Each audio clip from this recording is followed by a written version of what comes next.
Better to just let the youngs choose their own path in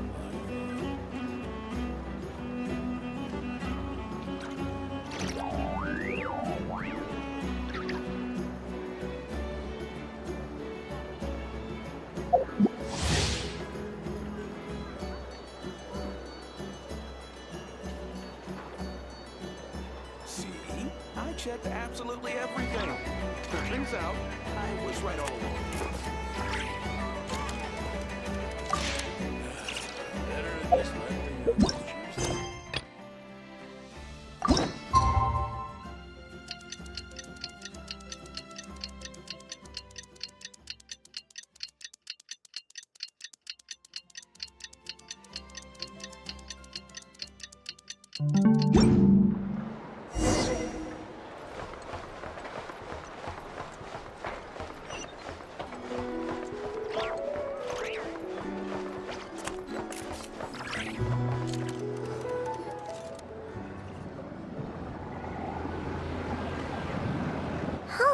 It's been a few days since we said bye to the others in Nasha Town.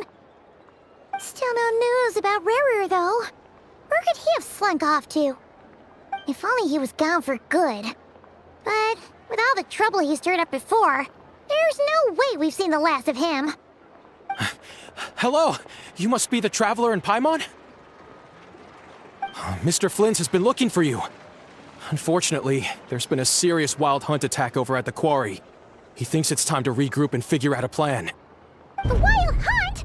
Oh, uh-oh. We better get over there, right away! Come on, let's go!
I can barely sense any Kuvaki at all.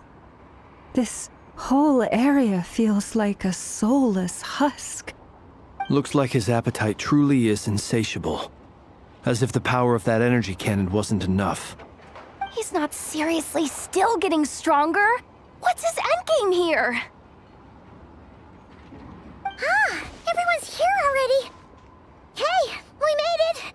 So, what's going on? We've all been on high alert since we split up a few days back, expecting Rarir to strike again. But it's like he just vanished into thin air. No one has seen him nor found any trace of his presence. That is, until this morning, when a ratnik found signs of wild hunt activity while out here on patrol. As you can see, the crystalite itself is physically intact, but the Kuvaki it contained is all but completely diminished. And we're sure that Rarir did this. Who else? He's the only one who could pull off a stunt like this. Kuvaki loss has reached critical levels. Reikir of Solnari set to maximum threat level. Warning, unless de-escalation measures are taken soon, he will pose a threat beyond our ability to contain. The consequences could be catastrophic. Traveler, do you remember when we encountered Rarir just after regaining his body? There wasn't a shred of sanity left. Nothing but madness and rage. Yeah, didn't he shout out a bunch of names? Then he started raving about how nothing in this world mattered to him. Oh, Paimon gets chills just thinking about it. Oh, but the thought that he's still out there, lurking somewhere in Not Krai, waiting for his Last time we fought, we were already at a disadvantage. If he has such overwhelming strength, why would he suddenly go into hiding? Yeah, if I were him and I wanted more Kuvaki, I'd just take it by force. No point staying in the shadows. Unless something went wrong. His whole resurrection thing didn't exactly go smoothly. The other thing is, how does someone who's completely lost their mind still have the wherewithal to cover their tracks so perfectly? Beats me. According to certain medical studies, insanity does not always entail a complete loss of rationality. It may be that he is simply living in a world of his own. That actually sounds about right. He was ranting away to himself the whole time, like he had zero interest in talking to us. There are many unanswered questions here. He could be right under our noses, and we'd still be in the dark. Besides his name and title, we know little about him. Certainly nothing about his past, or what he might be hoping to achieve. Exactly. And we wouldn't even know where to begin looking. Even Boss hadn't heard of the Rahir of Solnari before all this. I'd be willing to bet that even if we gathered together every scrap of intel in Krai, we still wouldn't find more than, like, 3 useful facts about him. So, if we do nothing, he'll just keep getting stronger. But if we want to investigate him, we have no idea where to look. Last time we had Marionette and her big robo-buddy to help us, and we still barely held our ground. If we had to face him alone... Oh, Paimon's head hurts just thinking about it. What are we supposed to do against a threat this big? Well, I do have a little hunch about his next move. Given that he attacked the quarry, I'd say it's likely he'll target other places rich in Kuvaki. Somewhere like the Eye of Krai, or the Pillar of Embla. One thing's for sure. If we just sit back and let him keep absorbing Kuvaki, we really won't stand a chance against him. A perfectly reasonable hypothesis. However, it is worth noting that these two locations are quite far apart. To investigate them both, we'll need to split up. I agree, we should split up. Right now, Rarir's goal seems to be gathering Kuvaki, not fighting us directly. Once we're done, let's regroup on Hisi Island. Wait, why Hisi Island? If I recall correctly, your largest goddess statue was carved from Kuvaki-rich ore, was it not? That's right. Yes, it could well be a potential target of his. I should head back and start evacuating the pilgrims.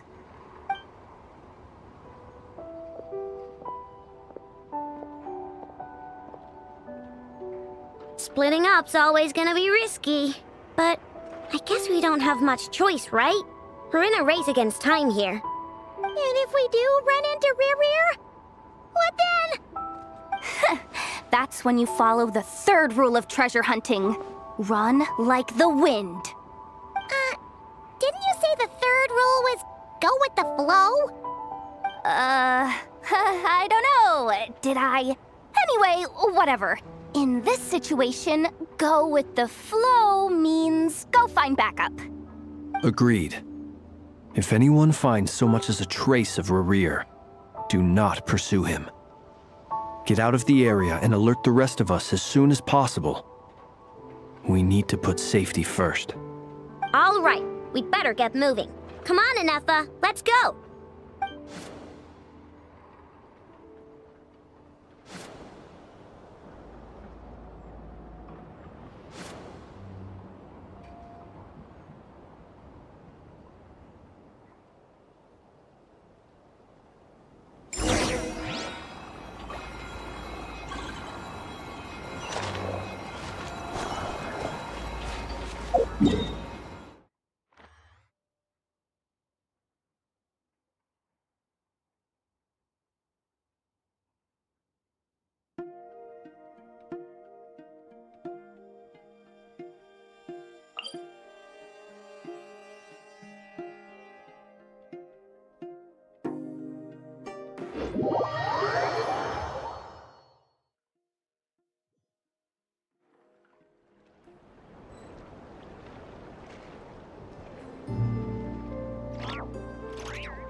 Any leads? Nope. Diddly squat. No clues to where he might be hiding. It's like he's a ghost. It feels like we're sitting on a powder keg that could go off at any second. Ugh, I hate this feeling. I'd rather face him head on than be left hanging like this. So, you guys didn't find anything either? Not loving the word either. How about you, Flints? I questioned a few Ratniki and eventually narrowed my investigation down to one suspicious individual. But by the time I got to his place, he was already gone. Almost as if he knew someone was on to him. Either that or he's just extremely cautious and doesn't stay in one place for long. He's been biding his time for a while now. The question is, where or what is his next target? No idea. Since regaining his body, he seems to have lost all interest in the fragment in my possession. If he did still want it, he's had plenty of chances to take it. All we can do now is hope that Ino and Anefa turn up some leads. Darn it, Rarir. If you've got the guts, come face me one-on-one! Wait, he's actually here? I didn't mean it! I swear! No, it's coming from Silver Moon Hall. The Lady Kutar might be in danger. Let's get over there, quick!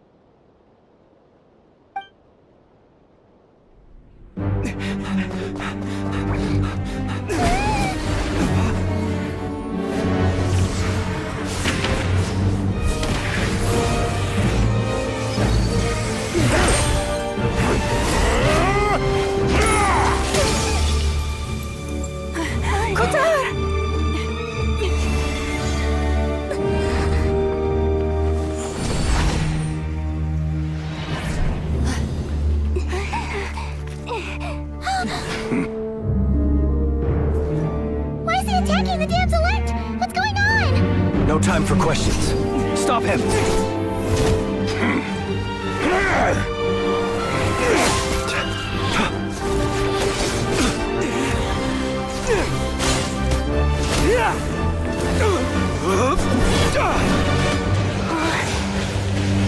This is insane.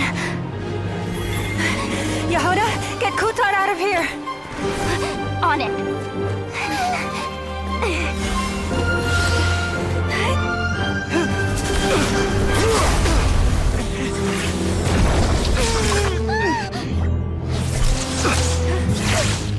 Look where your feeble light has gotten you. Now you shall plunge into darkness. Thelindis, soon I will find a way. Watch out!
That was too close!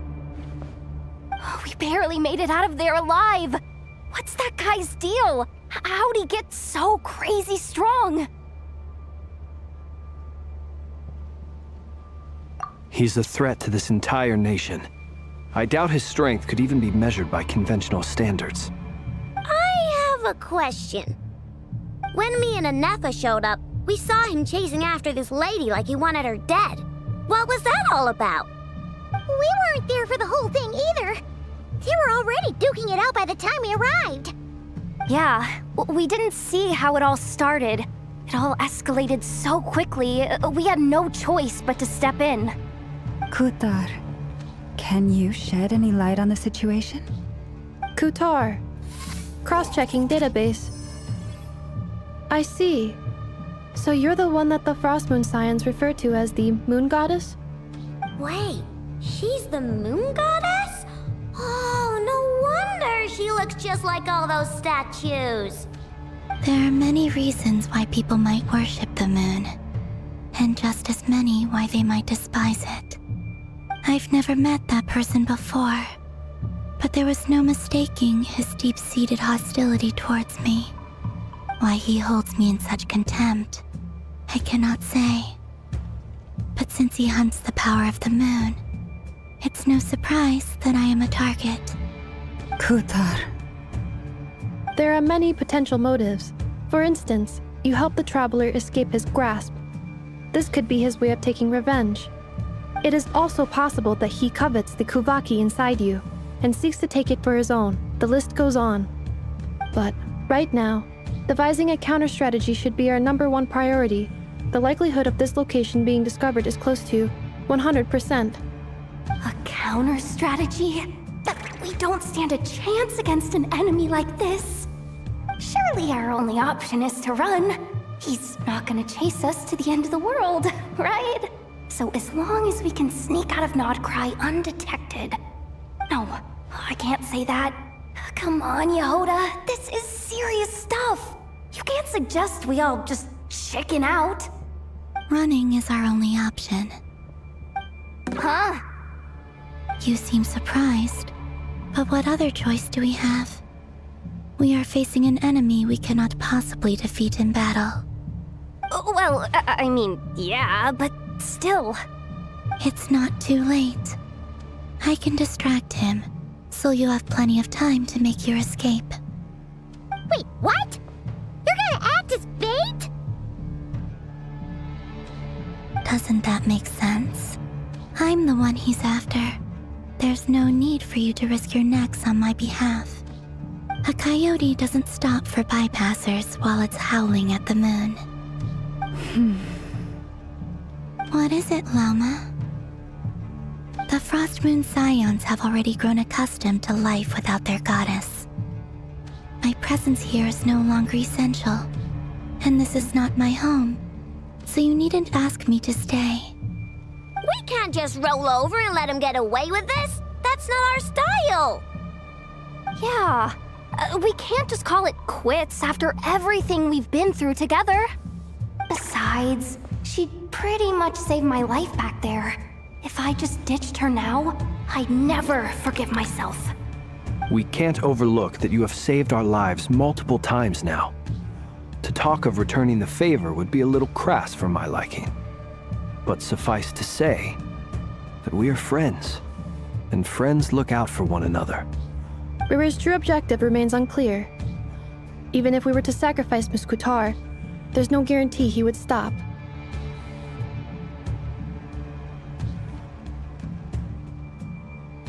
But... Kutar, I know why you left the Frostmoon Scions so long ago. It was because people started treating prayer as a form of trade. They would make self-centered wishes, force you to accept meaningless offerings in return, and then expect you to perform miracles for them, as if that were their entitlement. If it were me, I might have walked away too. But I believe that time can change everything, and that sometimes it takes losing something precious to appreciate its true worth. After much reflection, I've realized that this was never about whether the Frost Moon Scions need you. Any relationship based on need is purely transactional.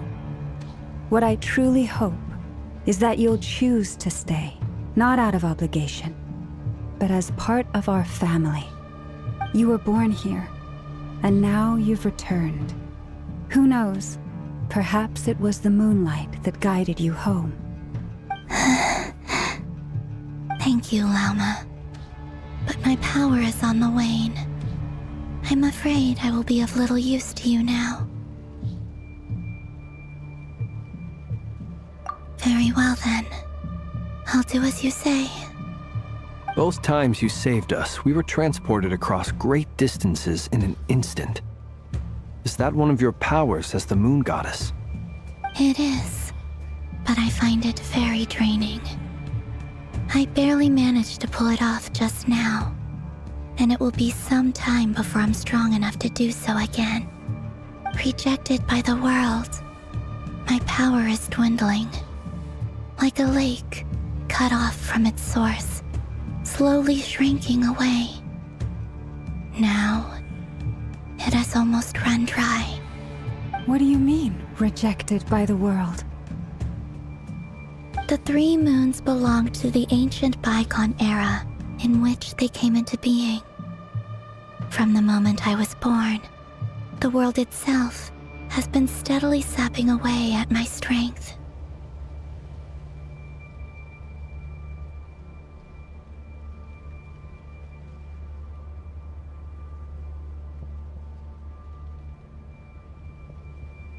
The 3 moons are not one and the same.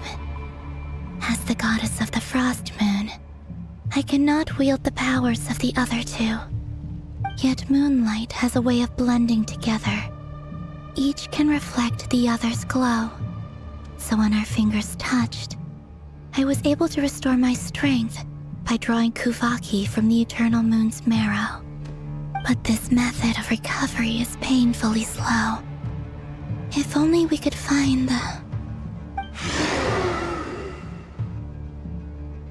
It's the Wild Hunt! Even faster than we expected. We'll have to finish this conversation later. See how those Wild Hunt creatures are running away from us. They're likely just a scouting party, which means Rerir won't be far behind. Then what are we waiting for? Let's get the heck out of here!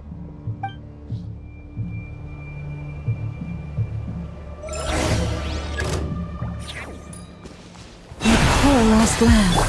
The night cometh. Close your eyes. They just keep coming!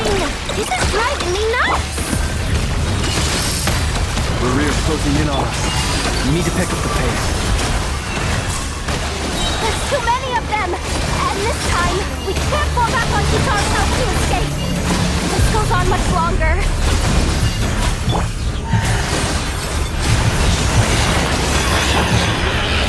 Poor lost lambs, with one heart, we pray.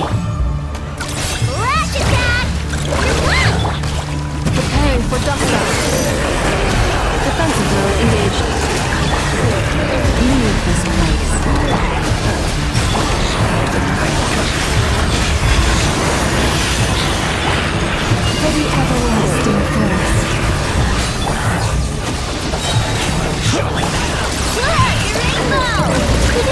Annihilation mode. Cleanup sequence initiated. Poor lost lamb. Close your eyes. Beware the creatures of the night. Try the frost moon hole. Rash attack! Preparing for Dusta. Installation chamber down. Leave this place.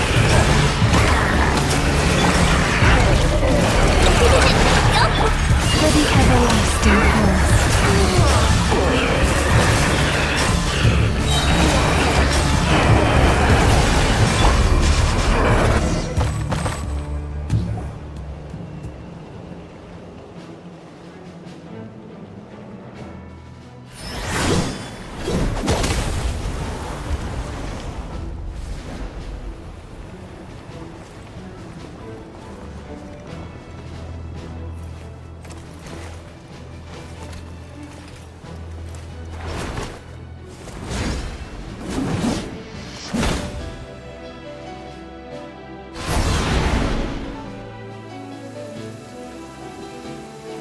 What's the matter? Bit off more than you could chew? Who are you? Uncle Varka! You're back from Amsvartnir? Whoa! You're Barca? Grand Master of the Knights of Favonius? We could save the intros for later. Right now, let's get you all out of this hellhole. Follow me. I know somewhere you'll be safe. Oh, is that where I think it is? That's the one. Come on, move! There's no time to waste.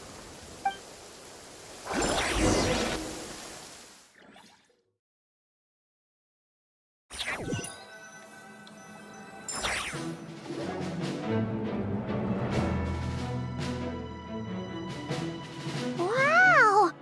Where are we? This is so well hidden. Well, that goes without saying. This is the Knights of Favonius' meeting place in Krai, and a contact hub for the Northern Intelligence Network. AKA, the black market of intel. No matter what faction you're with, it's the place to buy and sell information. Their headquarters are in Krai, but they've got contacts in every nation. As an expeditionary force on foreign soil, working with them has offered us the most effective way of getting our hands on reliable local intel. This is where we meet, so naturally, it's secure. Anyway, where were we? Folks from Krai should be pretty familiar with me by now, but I believe this is the first time we've met. Allow me to introduce myself.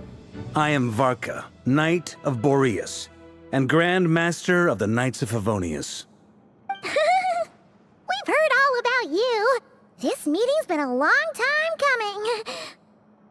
You look way younger than Paimon expected, but you definitely have that Grand Master vibe. Well, I'm no spring chicken. Just not showing my age yet. Definitely feeling some of that back pain today, though. Rushed back from Amsvartnir without a wink of sleep, only to get right into another fight with that freshly revived maniac. Another? You mean you fought him before? Yep. He wasn't nearly as strong back then, but he was still a formidable foe. I brought some of the knights along to give him a little surprise, but he saw us coming from a mile off. My squad took heavy injuries, and I barely made it out alive myself. We knew it might have been our last chance, so we staked everything on it. But still, it wasn't enough to stop him. I tried tracking him down afterwards, but he didn't leave a trace. Even in his unhinged mental state, he's as cautious as any trained operative. So, I decided to come find you. And as luck would have it, turned up to find you being ambushed by the Wild Hunt. The rest, you already know. Is that why he's been frantically absorbing Kuvaki these past few days? Because he sees you as a threat? Maybe I'm part of the equation, but even if I weren't, I'm sure he'd still be gathering power. He's clearly working up towards something. Note to self, Uncle Varka's strength rating officially upgraded. Guess it's my turn to ask questions now. So, what exactly has been happening in Krai? Why is the Wild Hunt returned in humanoid form? And why is it after you? That's a long story, but I'll try to make it quick.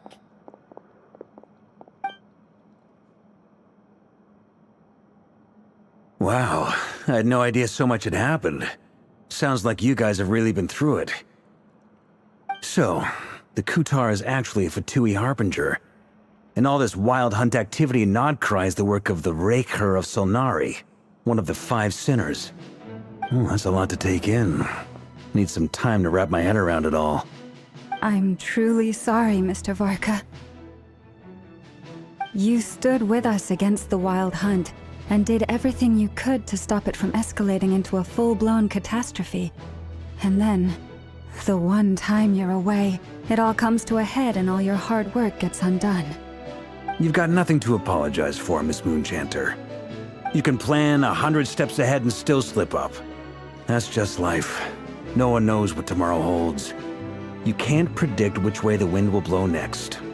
And, to be perfectly honest, I can't say I'm surprised. For all the times we've defeated the Wild Hunt in the past, we've never been able to completely wipe it out. Turns out, we were just delaying the inevitable. But now that a new variable has come into play, fate may well take a different course. A new variable? You mean us? Who else? And in a strange way, I think his resurgence might not be an entirely bad thing. The Wild Hunt is like an unrelenting force of nature, but Rerir is an individual with an agenda. He's gotta have a weak spot somewhere. That said, while I was explaining everything just now, some of the points that Mr. Flint's added caught my attention. You mean about our mystery ally? That's right. From what you've said, not only did they lead you straight to some key files, they also shielded Hisi Island from a lethal Kuvaki blast. I don't know who or what could pull something like that off. Heck, even Miss Columbina doesn't have a clue. I hadn't heard the story about those files. Would you mind repeating their titles for me? Wild Hunt Phenomena Log, a Krai and Ratnik's Field Journal, and Kuvaki Survey Log. Oh. No. Still doesn't ring a bell. Another dead end. Guess all we can do now is hope that our mystery ally keeps showing up when we most need them. Still, it's safest to assume they won't be intervening again. From here on out, we'll have to resolve this crisis by ourselves. Your intel also explains something else I've been wondering about. The reason I led my team to Amsfarnir was because we'd had reports about a possible source of the Wild Hunt showing up there. But once we looked into it, it turned out to be a red herring. I don't know who was behind it, but clearly, it served its purpose. I doubt it's by chance that he happened to make his comeback while my attention was diverted. And from everything you told me, it sounds like his scheming began well before his return. So maybe luring me away was all a part of his plan. But is it even possible that he orchestrated all of this by himself? The Moon Maiden and the Raker of Solnari, Krai of all places. The way everything is unfolding, it can't be a coincidence. So, what do we do now? Got any ideas? Right now, we've got at least 3 things to consider. Let's go through them one by one. First, we need to figure out how to take down Rerir. If we can't beat him in a straight-up fight, the rest won't even matter. To my knowledge, the bulk of Krai's fighting force is already gathered here. But even with everyone united, we're still no match for Rerir in his current state, let alone with his power still growing. What if there was a way to tap into a new power of our own? How so? Have you thought of something, Columbina? 3 moons once watched over this world. The Eternal Moon was the largest. The Frost Moon was the brightest. And the Iridescent Moon was the most mysterious. They say that back then, the 3 moon goddesses wielded immense power. Enough to shape the workings of the world itself. I now bear the Frost Moon's power, and the Eternal Moon's marrow resides within the Traveler. Hold on. Are you suggesting? The iridescent moon, the last piece in the puzzle. That's right. If we can find the Iridescent Moon's marrow, I will be able to regain my strength much more quickly. The 3 moons are said to stir the tides and illuminate all things. Perhaps they hold further secrets beyond our understanding. According to my analysis, the solution is feasible. However, it is subject to one major condition. How do we locate the Iridescent Moon's marrow? I know a way, but we will need to visit the Fatui's Experimental Design Bureau. The Experimental Design Bureau? Are you saying we need to involve Marionette? Yes. I must speak with Sandrone. It's a long way from here to the Experimental Design Bureau. There's a high chance you'll be spotted. You shouldn't go alone. Then that's settled. Next up, our second priority. Somehow, we need to figure out Rerir's end goal. As you saw for yourselves, when he was still in his Wild Hunt form, Everything he did was for the sake of recovering his body and resurrecting himself. His first act since then, after laying low for a while, was to try and assassinate this young lady. People's obsessions often reveal their greatest vulnerabilities. There must be a reason why he despises the moon so deeply. Perhaps it sheds some light on his title, the Raker of Solnari. The Wild Hunt has plagued Krai for centuries now. If we want to stop it for good, we have to get to the root cause of what's driving it. It's true. We still know very little about him. If Kuthar hadn't given us that lead, we wouldn't even know his name. But where would we even start? I doubt even the Intel Queen of Krai has a clue, and she has info coming out of her ears. Oh? That's a rather hasty conclusion for someone who's so painstakingly meticulous when it comes to dealing with machines. She heard me.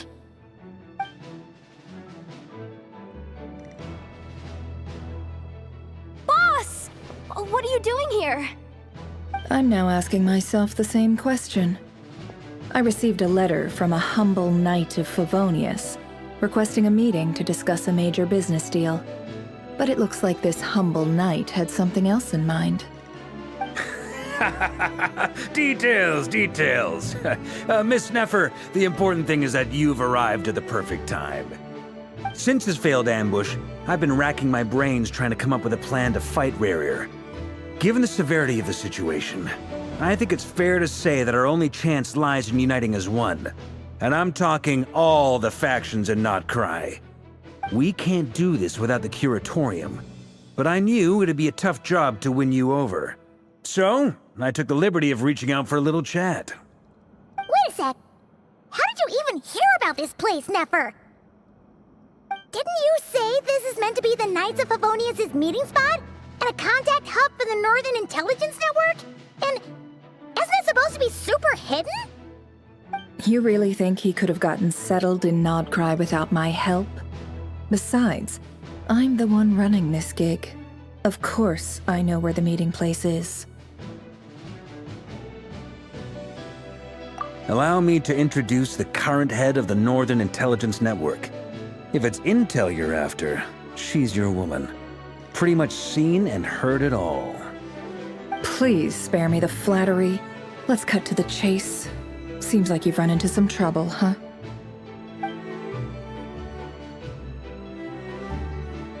Well, this certainly qualifies as an unforeseen crisis.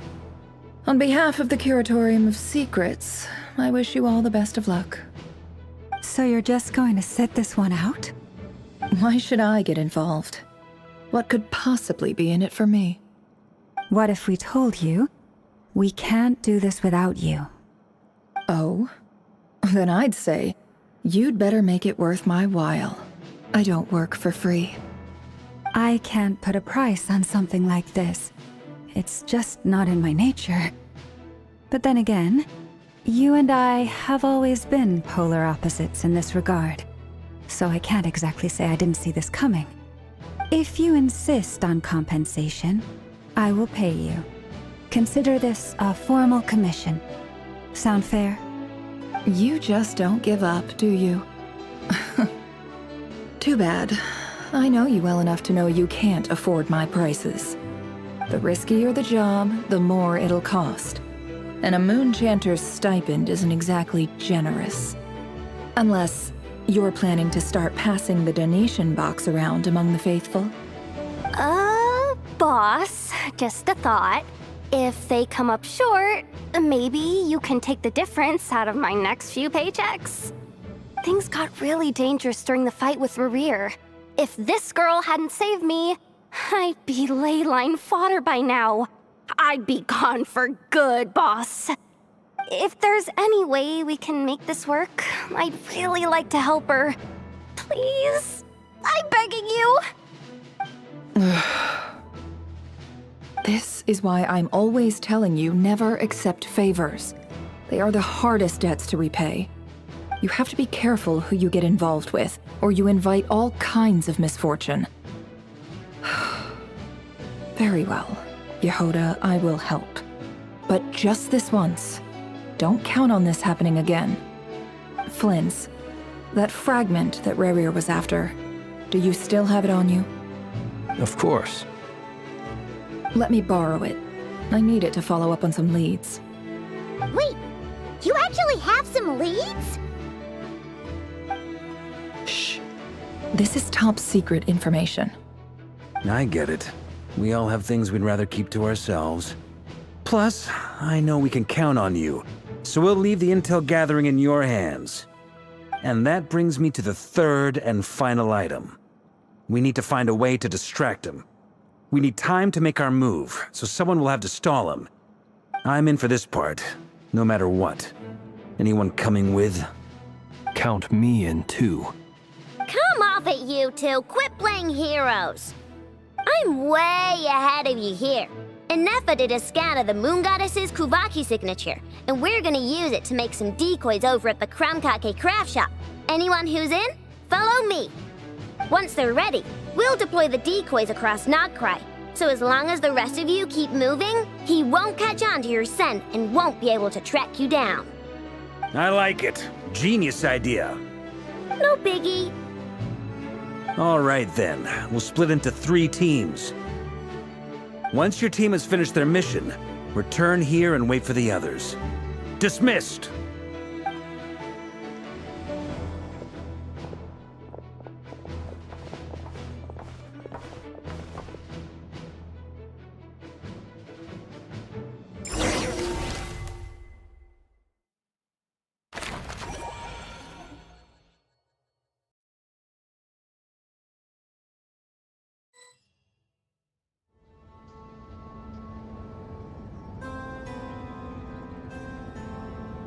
Lady Damselette. Wait, and you two? What are you doing at the Kuvaki Experimental Design Bureau? We've been doing our best to mind our own business lately. But if you're just gonna waltz up here like this, you're seriously pressing your luck. Don't blame us for doing what we have to. Huh! You really think that's gonna scare us off? We're not looking for any trouble.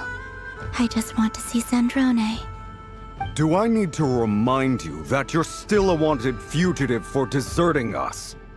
Out of consideration for our former ties and the crisis we're all up against, we'll let you leave in one piece.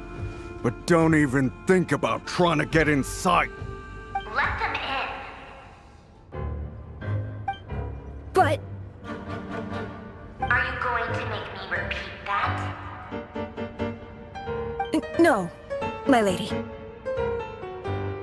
Zandrone seems to be in a good mood. Must be maintenance day.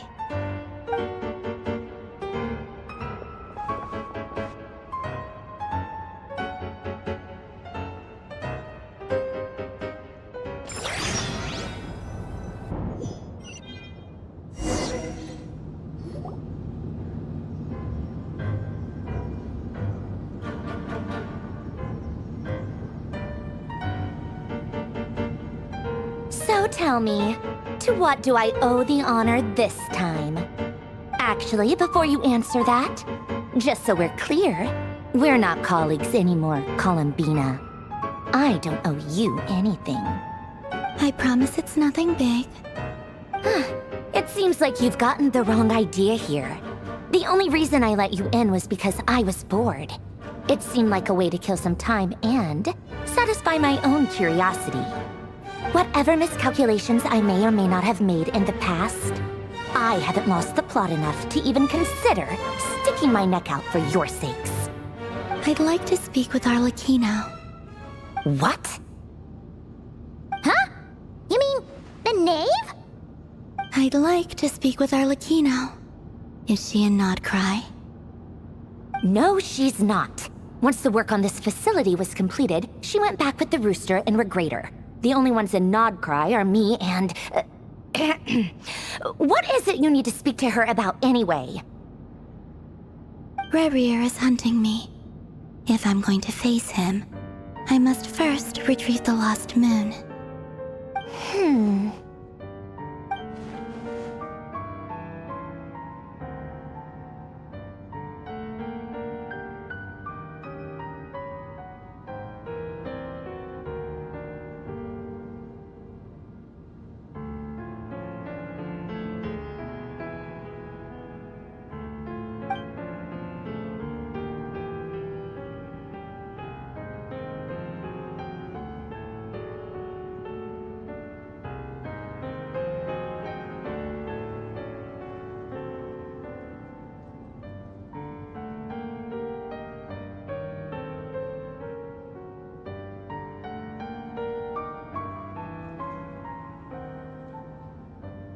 Is that a no, then?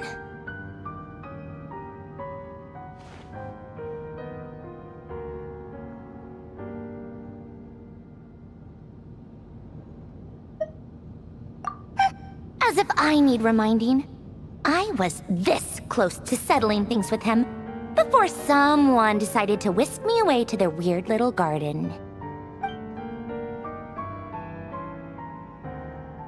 Have you held any tea parties lately? Tea parties? Yeah, obviously.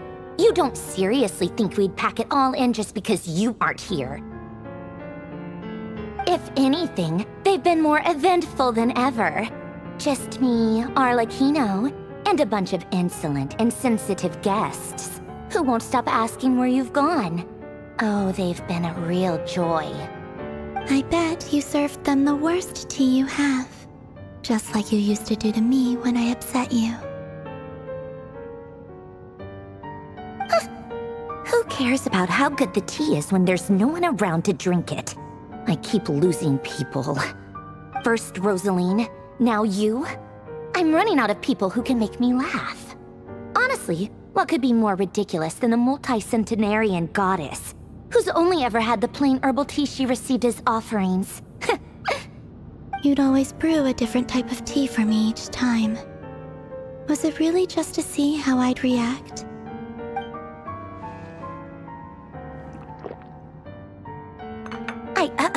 Well, duh.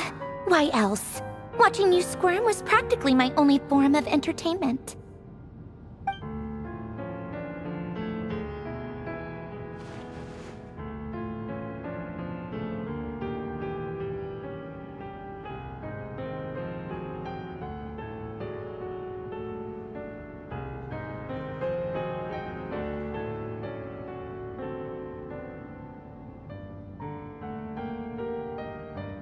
Oh, yeah. And Capitano sometimes used to bring Tartaglia around, too. But I guess we won't be seeing him again. Well, I guess we are overdue for a get-together. Polonia! Have Fevronia pass a message to Arlecchino for me. It's time for tea. Will suffice. Pass along a message for me, too, if you would. My body cannot contain the marrow of 2 moons, so I'll be leaving one of them in her care. Excuse me? Who said you were on the guest list? If my tea meant that much to you, maybe quitting the Fatui wasn't your brightest move. Back when you were under the Tsaritsa's protection, no one would have dared come at you so openly. But that protection didn't come for free. In fact, I paid dearly for it. At the end of the day, it was just another transaction. I just got tired, that's all. I never wanted any part in their grand ambitions, and I've had enough of being treated like a bottomless supply of power. It brings back memories from the old days, when I was still worshipped as the moon goddess. Centuries on, it may be a different group of people, but I see the same greed in their eyes. I figured you'd leave eventually. You didn't have as much of a reason to stay as I do. The Tsaritsa gave you shelter and protection, but that was it. Nothing more, nothing less. Meanwhile, the Fatui demanded everything from you in return, until it was more than you could bear. I get why you left. And frankly, I have no interest in dragging you back just because the higher-ups told me to. But if you keep hanging around with this riffraff, the next time we cross paths, we might be enemies for real.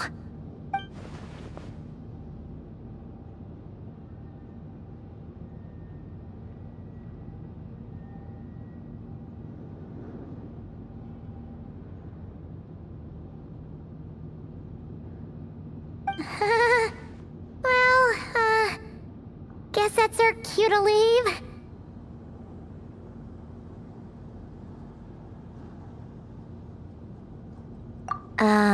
That might be your plan, but it sounds like someone else wants you to stay a little longer. Huh? What do you mean? Listen.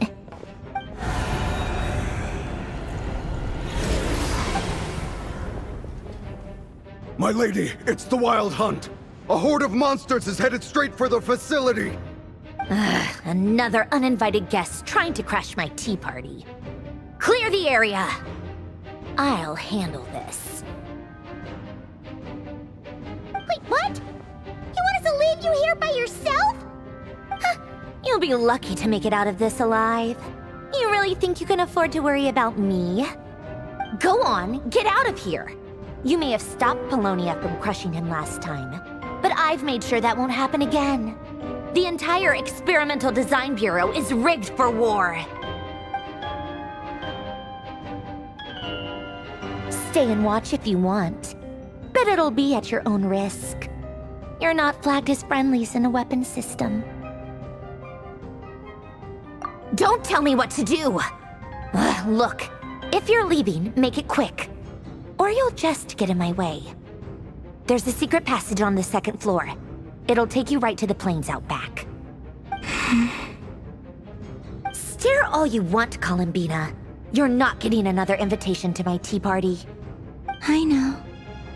But thank you anyway, Sandrone. This is exactly why you shouldn't hang around with those people.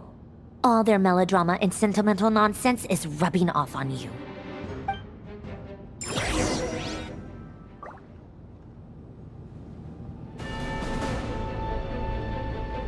Come on then, Mr. Ray here. Let's pick up where we left off. It's your Wild Hunt monstrosities versus my beautiful creations. Let's see who comes out on top.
Paulownia, get him!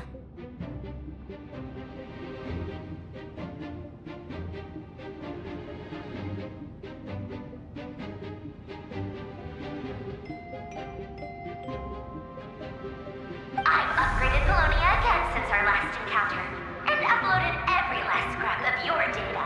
So let's finish this, once and for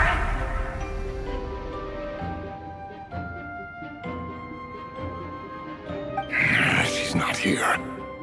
Where did she go? Hey! Over here, you big... Cursed moon. Go. Keep searching. She cannot have gotten far.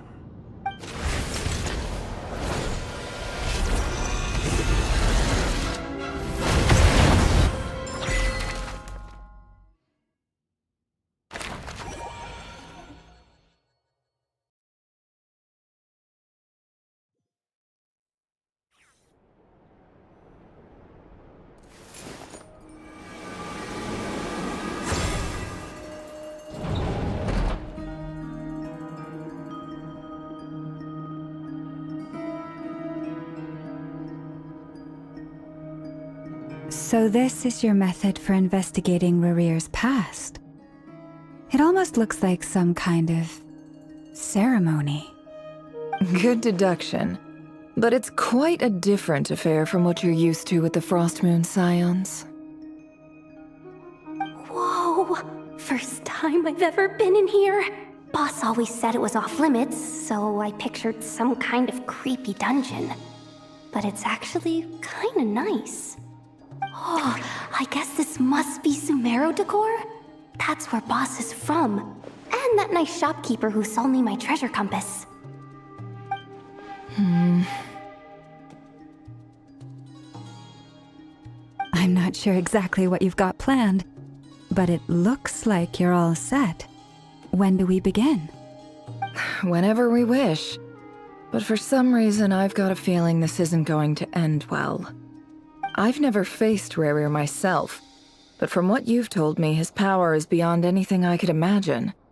I, on the other hand, am just an ordinary businesswoman. Our paths should never have crossed, yet here I am, forced to make an enemy of him. If you ask me, you're about as far from ordinary as it gets. So what are you saying? You're getting cold feet? Once I take a job, there's no backing out. Still, I have to ask myself if the power I'm relying on will even work on an opponent of this caliber. And also how to make sure I come out of this alive if things spiral out of control. Death is the one thing we can take for granted. It is the great equalizer, however fortunate or unfortunate we may otherwise be. So it's important to consider how to spend what lifespan we have left. Come on, boss. Lighten up. Quit talking about death. It's bad luck. For once, I agree with you. When you're up against a foe like Rarir, there's no such thing as being too prepared. Is there anything I can do to help? That won't be necessary. I've already made up my mind. Time to cash in a precious favor I've been saving for a rainy day. Yehoda, I need you to find someone for me. The sooner the better. Find who? That shady merchant who sold you an overpriced treasure compass the other day. Come on, boss. You're pulling my leg again. In what way is she shady? She showed up when I was completely lost and sold me a neat little gadget that was exactly what I needed. Trust me, she's a good person. Anyway, I know who you're talking about. Don't go anywhere. I'll be right back.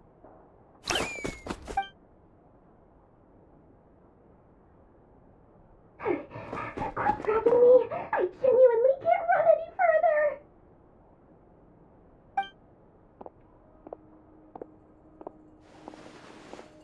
Hey, aren't you... What is it? What's the big rush? You dragged me out of a dream where I was literally swimming in Mora. I'm charging double my usual attendance fee. See, look how easygoing she is. After that rude awakening, she could have completely snapped at us. But instead, she kept it together and just asked for an extra fee. Dori Sangama Bay? I never would have pictured you two doing business together. If you want to make it big and not cry, it's all about connections. Lady Nefer just so happens to have a lot of intel that interests me. And she also did me a big favor in the past. It was back when I first arrived in Not Cry. My trusty assistant, the genie in my lamp, had an adverse reaction to the Kuvaki and fainted. And when you know it, that's when I suddenly find myself in a life-or-death situation. Good thing my compatriot was there to swoop in and save the day. I've been giving her a 30% discount off all of my goods ever since. Now, so that no one here feels left out, I'm willing to extend a 20% discount to fellow friends of Boss Nefer. Plus, any other friends you send my way will enjoy 10% off. What can I say? The great Lord Sangama Bay is nothing if not generous. So, let me guess. You've run into some trouble? I've got everything you could possibly need, and the more you buy, the more you'll save. You guessed correctly. What have you got in the way of survival gear? The one type of gear I've never been short on. What are you looking for? A jetpack fresh from the Academia's labs? An ancient suit of armor dredged up from the bottom of the sea? At the very least, I need to know what kind of opponent you're dealing with here. If even you're worried about staying alive, it must be pretty serious. What if I told you it's someone with the power to bring a nation to its knees? Is that so? Then we really are talking top-shelf treasures. I don't have anything like that in stock right now. I'll have to ask my supplier. Your supplier? A powerful woman, make no mistake. I can't reveal her identity, but luckily for you, I hear she's planning to visit Not Cry in the near future. If you're willing to wait, I can ask her when she's here. Can't say exactly how long that'll be, though. Then, let me put it another way. What would you do if you encountered an enemy like that? Roll over and serve yourself up on a silver platter? Of course not. I have a handy little trinket from one of my generous suppliers, which... Hold on. What exactly are you getting at? No, no! This is for my personal use only! Let's just say I'm borrowing it, all right? Just for insurance purposes. You'll get it back later. Favors are the worst kind of debt to owe, and now you've got a chance to repay one. A win-win situation, don't you think? Fine. You can borrow it for 5 days. No, make that 3. And for every extra hour after that, I'm charging you 1,000,000 mora. Deal? Deal.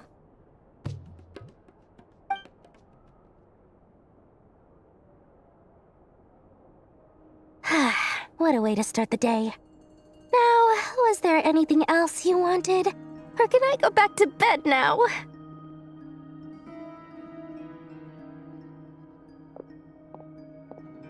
That will be all. Take care now. Don't trip up on your way back, friend. See you later! You're my favorite shopkeeper.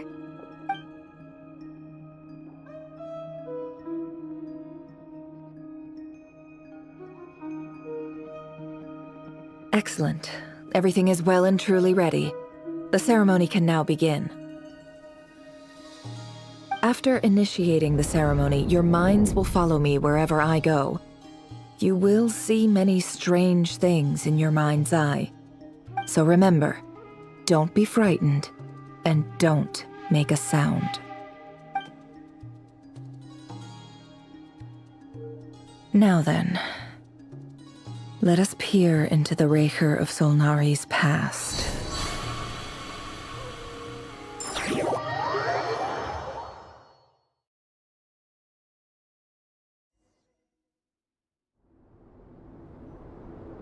I made it. I don't recognize this style of architecture. Must be Conrian. Simple furnishings, table and chairs. It's a more ordinary house than I might have expected.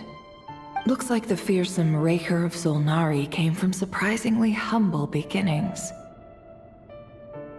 Unless this passed for luxury in Conria. Unlikely. It was said to be a very prosperous nation in its heyday. Anyway, I'll keep exploring.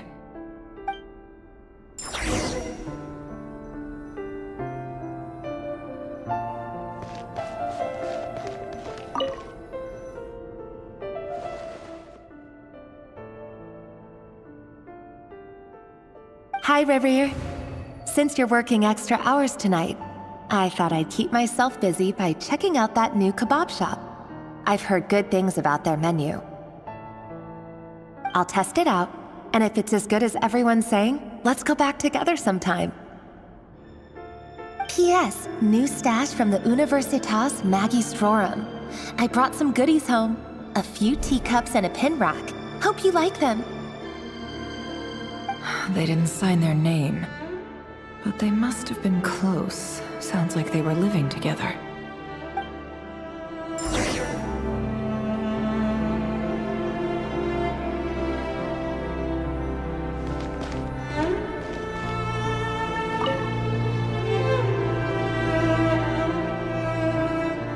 I went over to Joseph's for drinks today. They have a fine collection, but I went alone. Felindis was tied up with something and couldn't make it. Joseph asked why I came alone, but I didn't really have an answer. He then went on to ask about other things. If you ask me, someone who asks that many personal questions is too nosy for their own good. But if he invites me again, chances are I'd still go. Felindis. That's the same name Rerir mentioned. Crane imports keep falling. If things don't pick up, we'll soon be back to meat and mushrooms only. Honestly, I'm not a huge fan of that new type of mushroom everyone's been into lately. Didn't it start out as a lab-grown variety? I heard it's even mildly corrosive. Seriously, why would you even eat something like that? I don't care if it's an impressive feat of alchemy. That just isn't the kind of thing I like to eat. Grain has to be imported, and they're eating a diet of mostly meat and mushrooms. Could it be because Conria is underground, so it doesn't get much sunlight? That would explain why they use so much stone in their buildings. They even use alchemically modified strains for food. Seems like the people of Conria don't have many options when it comes to dining. I've just about saved up enough now. Time to buy it and keep it somewhere safe. Making a big purchase. I wonder what it is.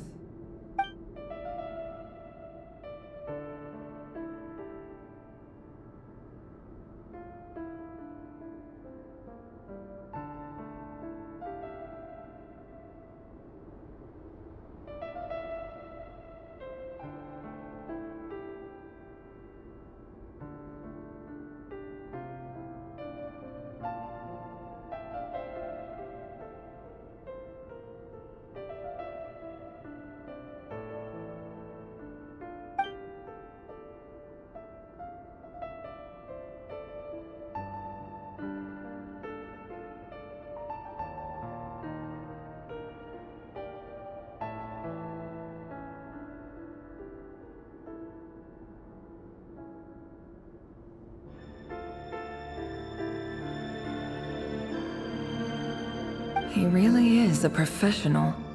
No wonder he's so good at covering his tracks.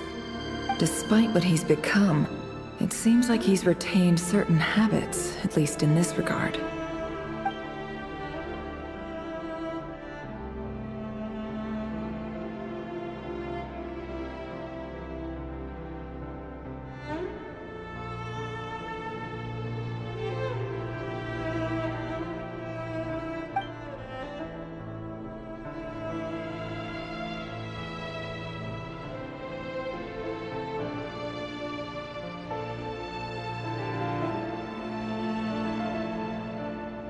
Did Rerir rip it out himself?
Before I met you, I was convinced that my heart was nothing more than a stagnant pool.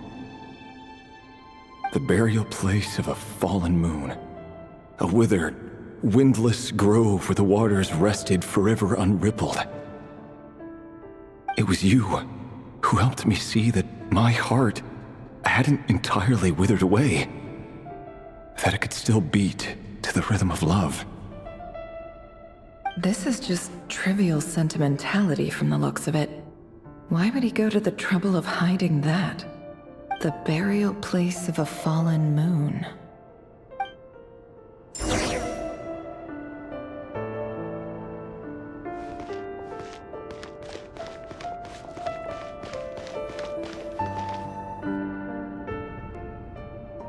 Rerir, over here.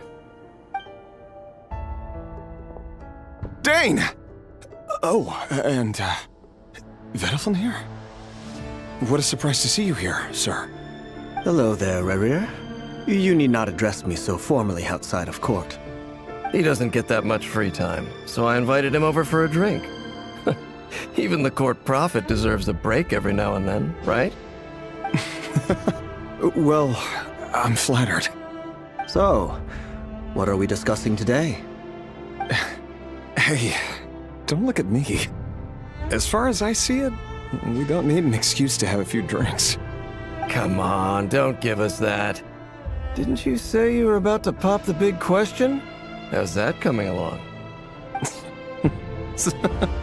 Who'd have thought the great Twilight Sword was an even greater gossip? I just didn't expect you to be the first one to settle down and get married, that's all. Yeah. If you told me that a few years ago, I wouldn't have believed you either. So, are you planning to come clean about your job then? I'm guessing you still haven't told her. Sure, I'll have to tell her at some point. But I'll need to pick the right time and place. To be honest, I have no idea how she'll take it. Come on, stop being such a pessimist. For all you know, she could be thrilled. I bet she'll be much more impressed by your actual job than the one she thinks you're doing now. A member of the King's Guard. Quite the cover story. Does the king himself even know? Of course he does. Anyway, enough about me. How have you been? Me? Same old, same old. Nothing much to... Huh? What's up, Fed? It's nothing. Vedifulnir, Dainslift's elder brother. Renowned throughout the court of Conria as the Visionary, and said to possess a wisdom far beyond the reach of any ordinary man. And yet, despite the gulf between us, he seems to have something to say about me. Does he even know me? Does he see me as a friend of his brother, or just another of the Vinster King's blades? Why did he react so strongly? Was it really to do with what we were talking about? Brown, curly hair and brooding blue eyes. So this is what Rerir looked like back in the day. Perfectly normal. No different from anyone else. As frightening as this monster is in the present, There's something even more unsettling about seeing the human he used to be.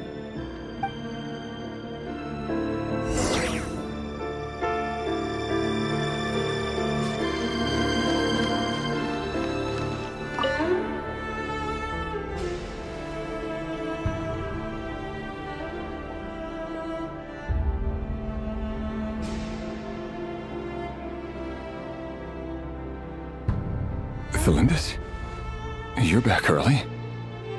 Our equipment's being serviced today, so I got off earlier than usual. How's your day been? Aw, why the long face? Is something the matter? Has your boss been giving you a hard time again?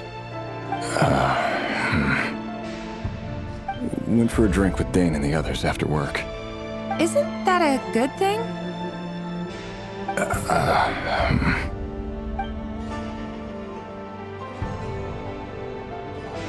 Vedifenir showed up today, too.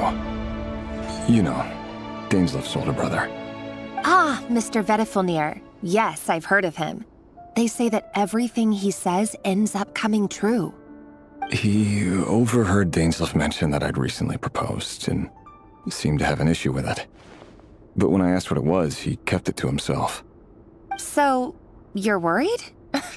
You can be such a child sometimes, Revier. We're nobodies. Why would the Visionary be concerned about us? I'm sure someone in his position has much bigger fish to fry. Maybe you're right. You worry too much, Revier. We've been together for ages now, and everything's been going so well, has it not? You've even proposed to me. So, you do remember. Tell me then. What's your answer? Like I said, I need some time to decide. You can't just rush into things like this. We may be nobodies in the grand scheme of things, but if we want things to work out, we've still got to plan ahead. All right. Take your time. Just don't keep me waiting forever. Nobodies. Sounds about right. In the eyes of people like Vedifenir and Dainsleif, what do we matter? Can someone whose gaze is so fixed on a far-flung future even see the present clearly? Besides, the dynasty's fate rests with the king and his inner circle. Whatever I do, it won't make much difference. Meanwhile, every idea they come up with and every decision they make, it affects everything.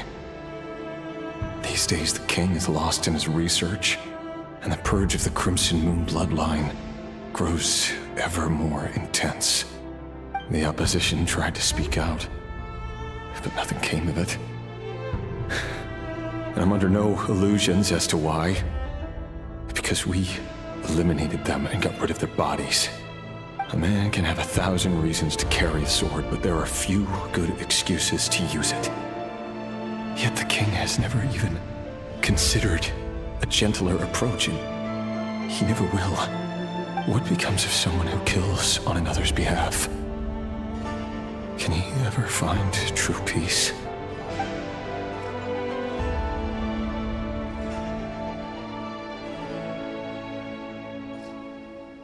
Felindis,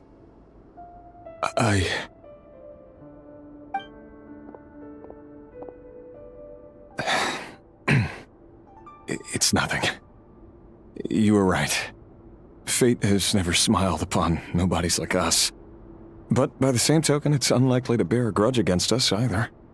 There's no reason we can't keep living happily together, cherishing the simple joys of each day as they come. See? You just need to stay positive, Revier. I can feel your warmth, your breath. You're right there, right by my side. Just seeing you makes me happy in a way I can't explain, and that's something that no one could ever take away from me. So smile, my love. Let go of that frown. You're right, Felindis. I've just been overthinking things. That's better. Getting caught up about things like this will only ruin our evening. Speaking of which, all set for the ball tonight? I need to go get ready. You go ahead. I just have a few things to take care of, then I'll come join you. Even busier than the big shots, huh? Fine, I'll go get started. But don't be late. If you keep me waiting too long, I won't be a happy bunny. Relax. I'll be there. Seriously, though, you drive a hard bargain. You're really gonna leave my proposal hanging and still expect me to take you to the ball? Well, that goes without saying. I already told everyone I'd be coming with a dance partner. Besides, they're two completely different things. Let's take it one thing at a time, all right? All right. White outfit it is. It seems like Rerir was deliberately hiding his ties to the intelligence services by giving the impression that he was just an ordinary member of the Finster King's Guard. He clearly doesn't want his would-be fiancée to know about his other life. Then again, that's hardly surprising.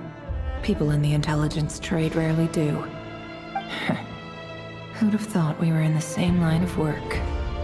Let's dig a little deeper.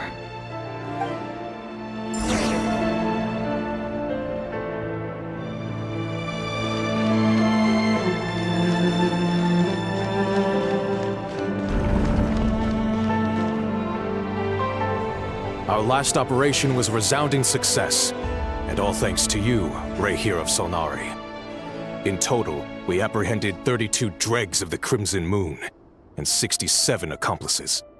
After all these years since the dynasty's fall, so many of them still linger on. Indeed, it cannot be denied. Yet it was destiny that the Crimson Moon should be overcome by the eclipse, and that His Majesty, the all-seeing Finster King, now guides our nation on the path to prosperity. Khaenri'ah has no further need for a dead moon. But alas, there will always be those who refuse to see the truth, choosing instead to romanticize the past. That's not entirely true. Much about the Crimson Moon era was worthy of remembrance, and that's exactly why they keep trying to see it restored. Many of its secrets remain unsolved to this day. As it happens, that's precisely the field of study my partner is devoted to. You still haven't told her what you really do for a living. Where would I even start? How do you tell someone that you're one of the king's hand-picked executioners? That your hands are steeped in blood? You didn't choose this life, any more than I did. Orphans like us don't get a say. But I'll sure as heck be the one to pay for it. Speaking of which, we need to be more rigorous in the way we identify direct descendants of the Crimson Moon. Someone, it seems, has strong opinions about my future plans. Most likely my marriage in particular. I have a feeling that we may soon become targets of the Crimson Moon's retribution. Your concerns are not unfounded. They've taken out many of our colleagues these past few years, and for that very reason. These are no helpless lambs we're leading to the slaughter. They're wolves in sheep's clothing. Take care, Rahier of Solnari. I look forward to toasting you at your wedding. Thanks, Thorkel. You look after yourself, too.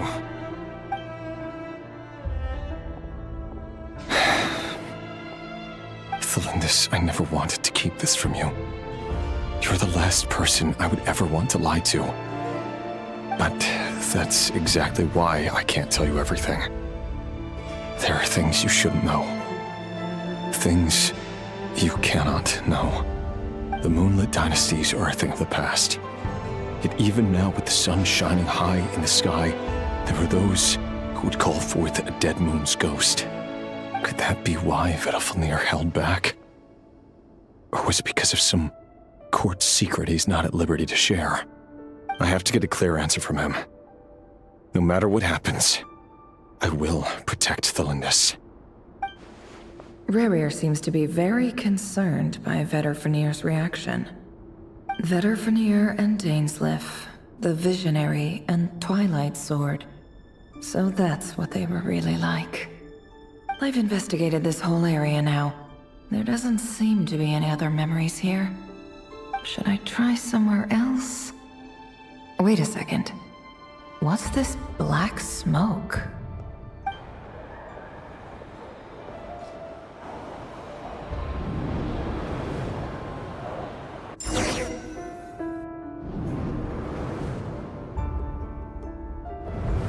he's late after all. Just you wait, Rerir. You're in for it. Big time. Are you waiting for someone, ma'am? Could I tempt you into buying some flowers? Oh, sure. Pick me out a pretty bunch if you would. Thank you. But I'm afraid none of them are as pretty as you. For someone so young, you sure have a way with words, don't you? I'm only telling the truth. Look me in the eyes. You'll see I'm not lying. May we have a word in private? Who are you? And what do you want? It doesn't matter who I am. Too many of our kind have fallen lately, so I decided to take the risk of reaching out. Not long ago, the Ray here of Solnari led an assault on one of our strongholds. We suffered many casualties, and many who came to our aid lost their lives as well. Sorry, I don't know why you're telling me this. And I don't want to get involved. Wait, hear me out. This time we finally got a clear look at his face and learned his true identity. His name is Rerir, and he claims to be one of the King's guards. What did you say? A cruel irony, isn't it? The man you're set to marry leads a double life as a brutal executioner. But surely, he must have caught a whiff of the blood on his hands. Why are you telling me all of this now? Simple. It's because... How strange. Rerir was nowhere to be seen in that memory. It clearly belonged to Thelindis. Rerir couldn't possibly know what happened if he wasn't even there. Why would her memories appear in his fragment? The ceremony won't last much longer. I think it's time to call it a day.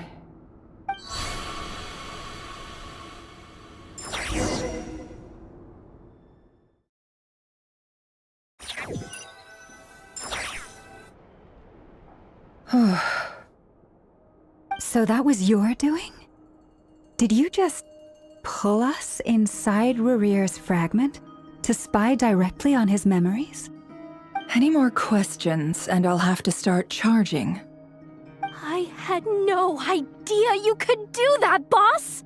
Seriously, that was amazing! We're not worthy. We're not worthy! I gotta admit, though, I'm itching to see what happens next. Feels like we barely scratched the surface. I'm just as curious as you are, but the ceremony only allows for limited time inside. That's all we can see for now. Luckily, we managed to learn quite a lot. So far, so good. I just hope the others are doing okay too. Especially the group with the Traveler. Their mission is a risky one. Let's hope it's all going smoothly. If you're worried about them, go see how they're doing. If I know boss, she's gonna need some time to write up all the details and make sure it's all coherent. I'll stay behind to lend a hand, but feel free to head back and meet up with the others.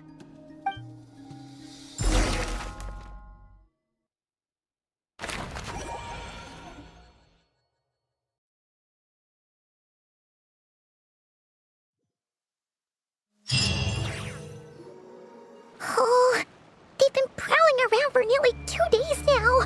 These things just won't quit. Oh, they might not have seen us yet, but them constantly sweeping the area, our way out is completely blocked. Oh, that's never gonna work. One little slip up and it's game over. If they spot us, they'll run straight back to Rerir. And once he knows we're here, it won't be long before he's breathing down our necks again.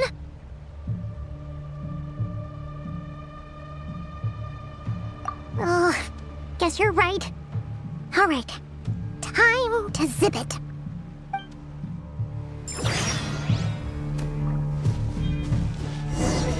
Quick, hide! We almost got spotted! Phew, that was a close call.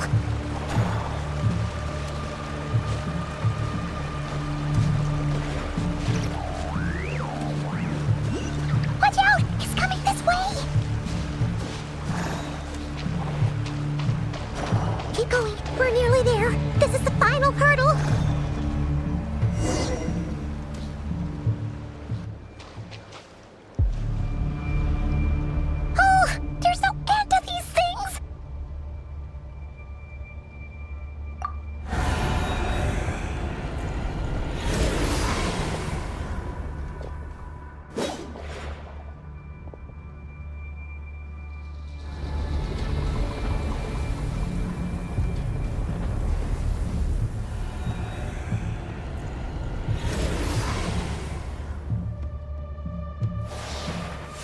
fire.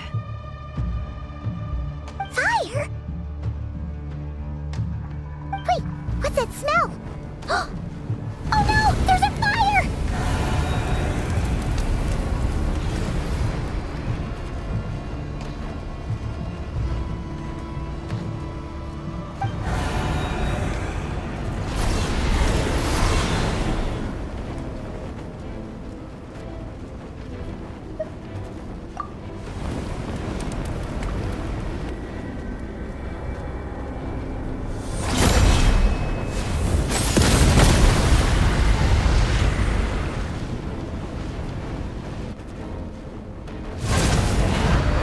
Sandrone was right. You look weak, Columbina. The old you would never have let such lowly creatures bar your way. Word has it that you did something for the Tsaritsa, and that's why you've lost most of your power. Freedom comes at a heavy price, doesn't it? It's Arlecchino! You came! Hello again, Columbina. And greetings, guests of the House of the Hearth. It's been a while, Arlecchino.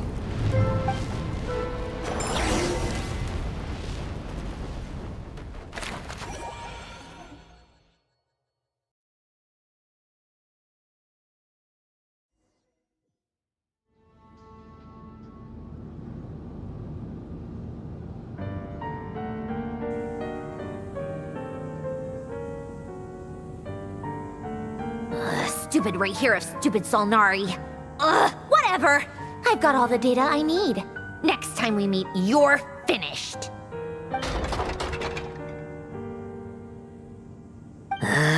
He sure doesn't pull his punches.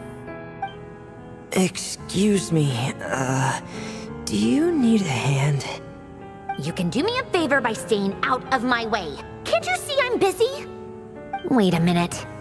I recognize that voice. Hello, Miss Sandrone. Father sent us over to help. How considerate of her. Hey, Fremine, get over here and help me fix this. Lenny, you do your thing. Just keep your sister away from my machines. Nearly every machine that cat girl touches ends up going haywire. Go put her on cleaning duty or something.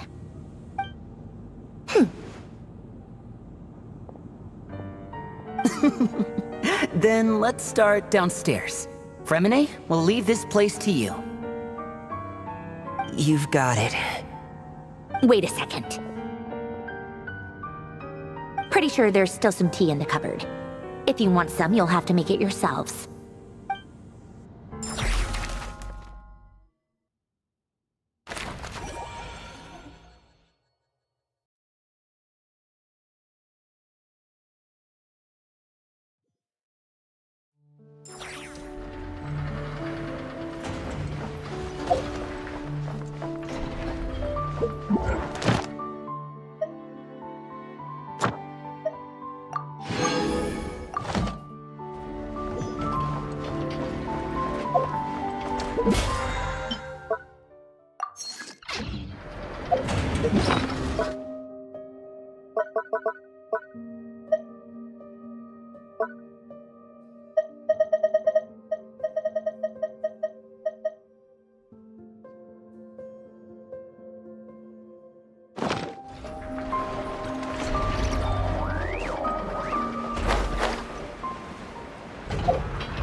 I must leave no stone unturned. Let the show begin. At the right hand.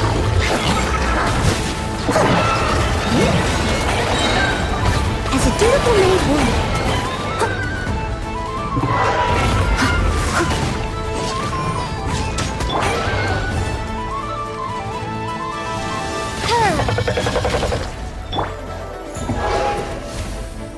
Leave it all to me. Get them!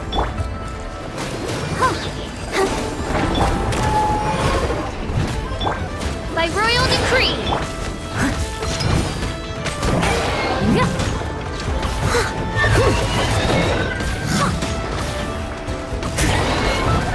Midnight Phantasmagoria. I'll protect us. Nice and spicy!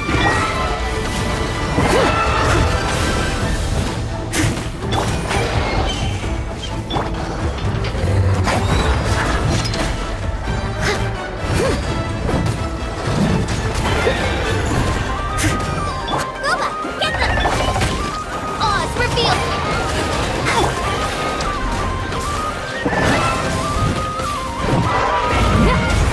I'll catch up.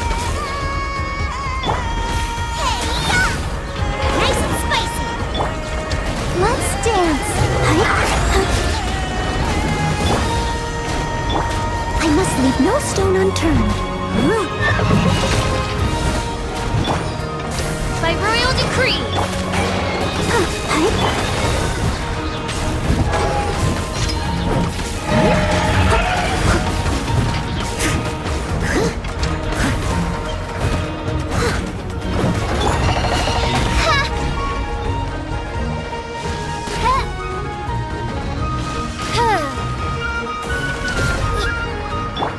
Let the show begin. Gooba, get them! Oz, reveal by... Someone needs... As a good night should.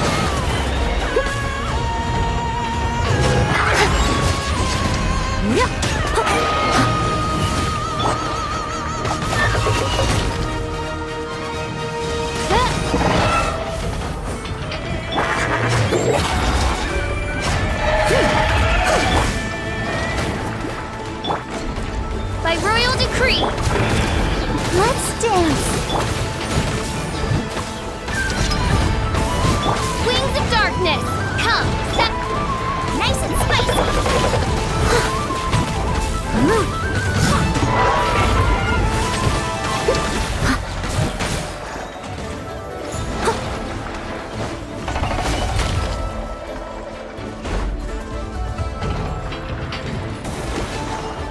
Someone needs assistance. Leave it all to me. At the fried pan, into the fire!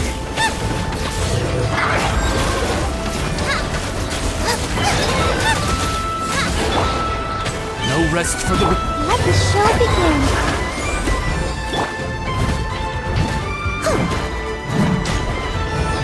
I must leave no stone unturned.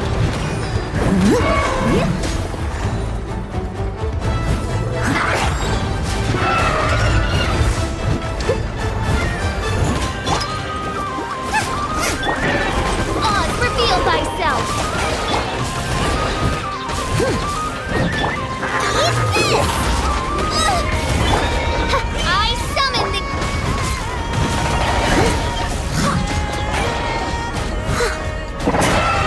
As you wish, main Fräulein.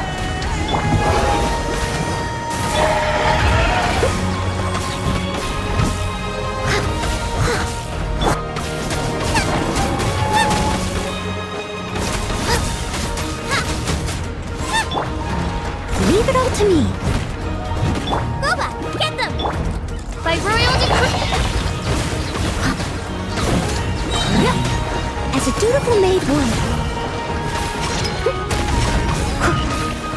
I'll catch up.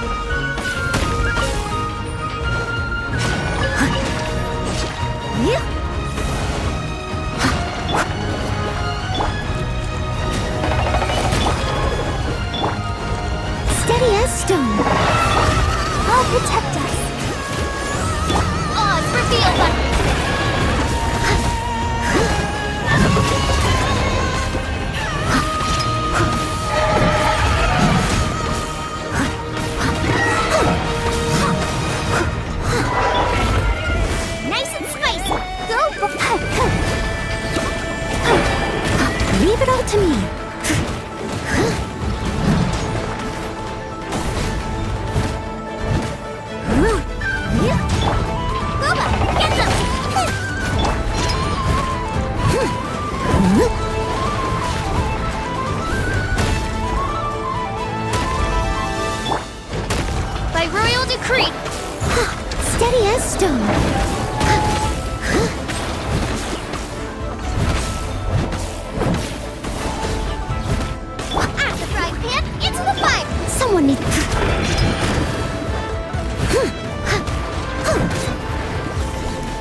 Leave no stone.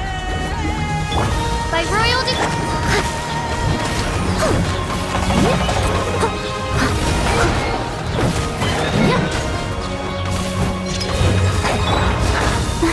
I'll protect us.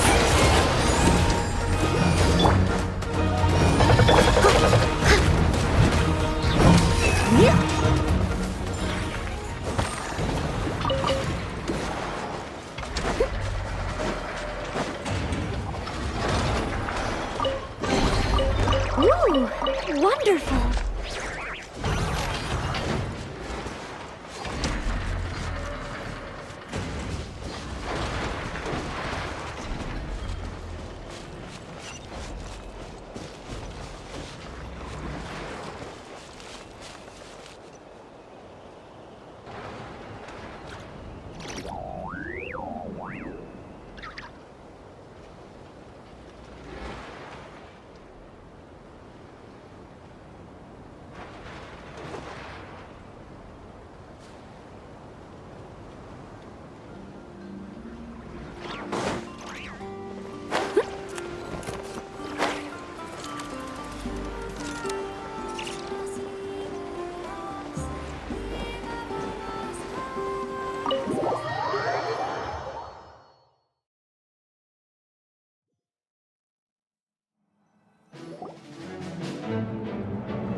It's a relief to see you all made it back in one piece.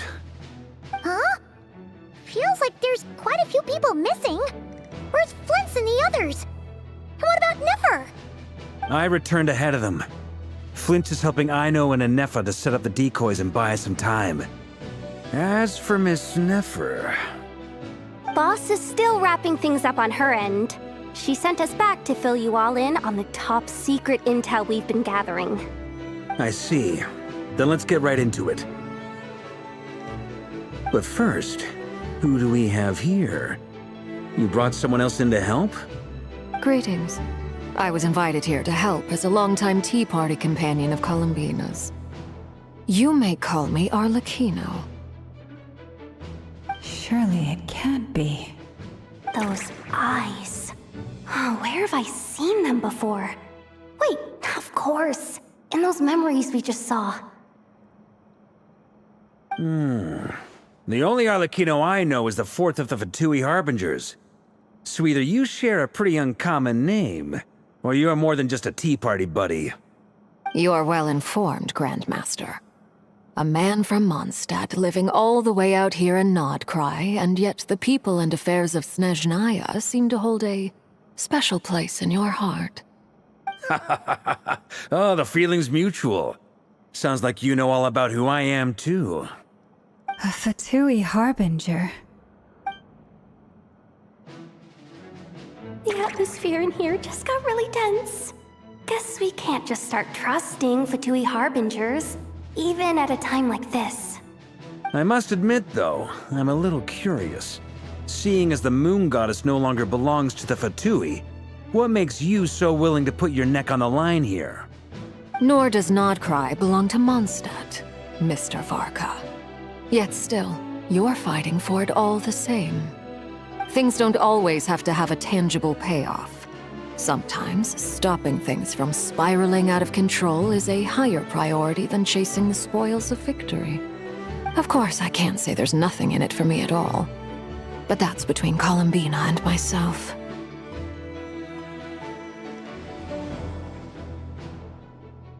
Forgive me. I don't mean to doubt you. It's just that the Fatui really have been the source of many of our troubles. We have our own way of doing things here in Krai. But ever since they arrived, the Fatui have treated us with nothing but hostility. I know there's been a lot of bad blood between us in the past. I've done my utmost to avoid friction whenever I could. But sometimes fundamental conflicts of interest simply can't be settled amicably. That's why I'm here solely in a personal capacity. This has nothing to do with the Fatui. As a gesture of good faith, I'll be frank. I can help Columbina track down the iridescent moon's marrow, which will help her restore more of her power. Anyway, what else is on the agenda? Let's begin. She says she'll be frank, then completely skips over the details. Looks like she doesn't want to give away too many secrets after all. But she clearly wants to change the subject. It'd be awkward if I tried to bring it up again now. I guess we'll just have to go along with it. She's the fourth of the Fatui Harbingers after all. One look and you can tell she's not someone you'd want to mess with.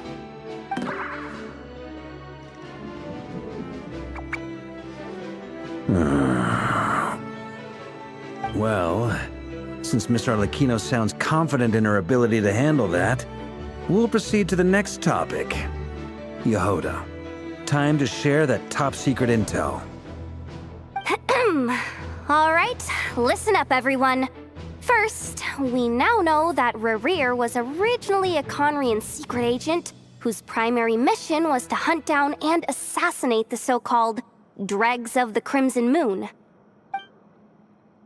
The Dregs of the Crimson Moon? Mm-hmm. In the memories, there was a lot of talk about the Crimson Moon and Eclipse, and a whole bunch of other stuff from the time of Conria. To my knowledge, those were the names of 2 different Conrian dynasties. Long, long ago, it is said that the people of Conria worshipped the Crimson Moon, drawing a mysterious power from its reflection. But one day, a coup saw the Crimson Moon eclipsed, hence the name of the new dynasty that replaced it, and how it became the new emblem of Conria. Still, long after the Crimson Moon dynasty had fallen, the last ruler of the Eclipse dynasty, the Vinster King, still coveted the secrets it left behind. So, he sent the Rehir of Solnari to secretly hunt down the Crimson Moon's few remaining followers. In those days, Rerir showed no signs of madness. In fact, he was as normal as any other person. Oh, and he had a fiancé, or at least a would-be fiancé, called Tholindis. What's the matter?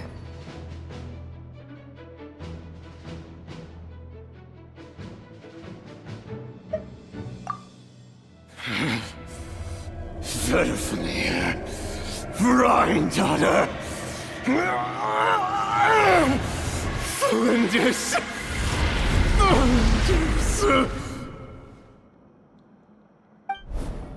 Interesting. Anything else? What about this would-be fiancé of his? Do we know anything about her? Well, she was a researcher at the Universitas Magistrorum, but it felt like she was hiding some kind of secret. Oh, and one more thing. For some reason, Rerir's fragment also contained some of Tholindis' memories, though only a very small portion. Well, no shortage of potential leads, I'll give you that. In any case, it sounds like we can conclude that while Tholindis was still around, Rerir appeared to be lucid and quite normal. Tholindis, it seems, must have been the one thing in this world that he couldn't let go of. Tell me though, were these pure-blood Conrians we're talking about here? Why do you need to know that? Hold on. If she was a pure-blood Conrian... Oh yeah! Just like how it was with the captain! If we could somehow find her, do you think there's any chance Rerir might regain some of his sanity? It's possible, but it would take a miracle. We can't pin all our hopes on that. That merchant who Nefer knows, Dori Sangama Bay. Maybe we could hire her to look into it. All right then. Let's keep working in our separate teams. Traveler, Paimon, Kutar, and Miss Arlecchino will go look for the iridescent moon's marrow. As for the others... On the way over here, I noticed that the Wild Hunt monsters had grown even more frenzied in their search for Kutar. At this rate, the people living here will be in grave danger too. So I'm thinking of gathering together some of our followers to go wipe them out. I'll head back to the curatorium and meet up with the boss. Feels good knowing we've all got something to be getting on with. Given that the Wild Hunt has been a lot more active lately, the Lightkeepers have likely begun their own operations too. If that is the case, someone will need to pass the news on to Flint's. I'll hold the fort for now, then discuss our next move with Flint's, Aino, and Anefa when they get back. Alright then. Well, the clock's ticking. If that's everything, we'll be on our way. We'd better get moving too. We'll try to buy you as much time as we can. Relax, just do your thing. I decided to call in some backup since things are getting so hairy. Our reinforcements should be here any minute now. Stay safe, everyone. Dismissed.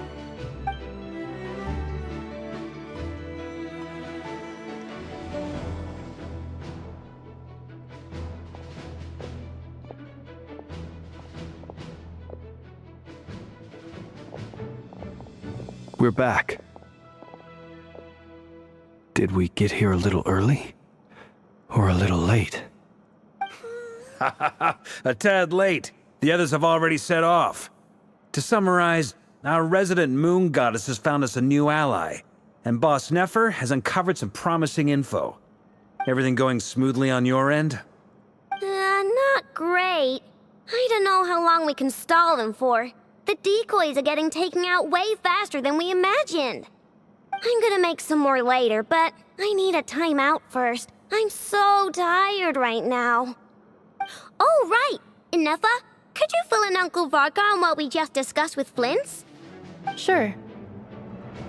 Uncle Varka, you previously told us about how when you went to investigate a source of the Wild Hunt in Amsvartnir, you discovered that it was just a diversion.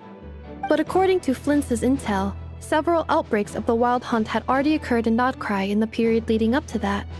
That was before Rerir had regained his body, when he was far from regaining his full strength. In other words, in theory at least, he still lacked the means to act in two places at once.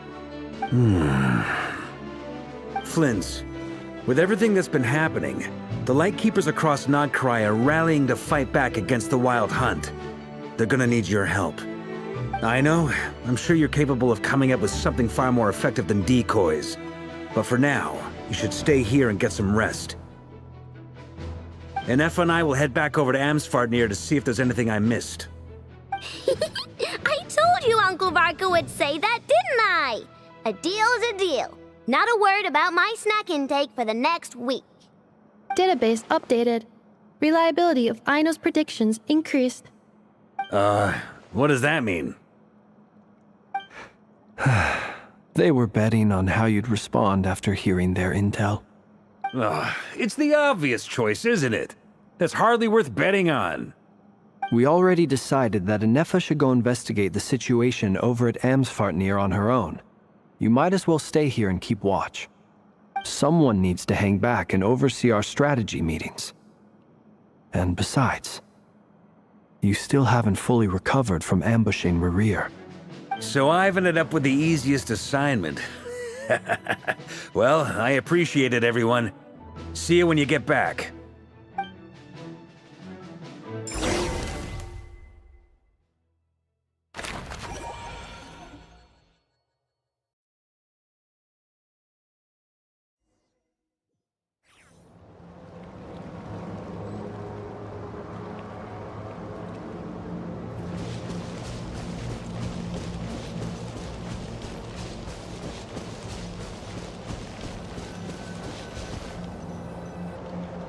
Here, this will serve as a good spot to cross over.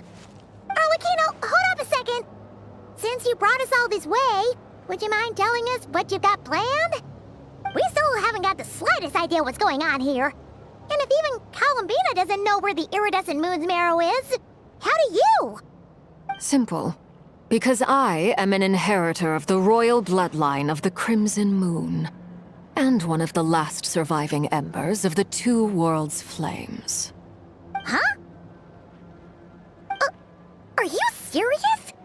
Isn't you're a descendant of that Crimson Moon dynasty we were just talking about?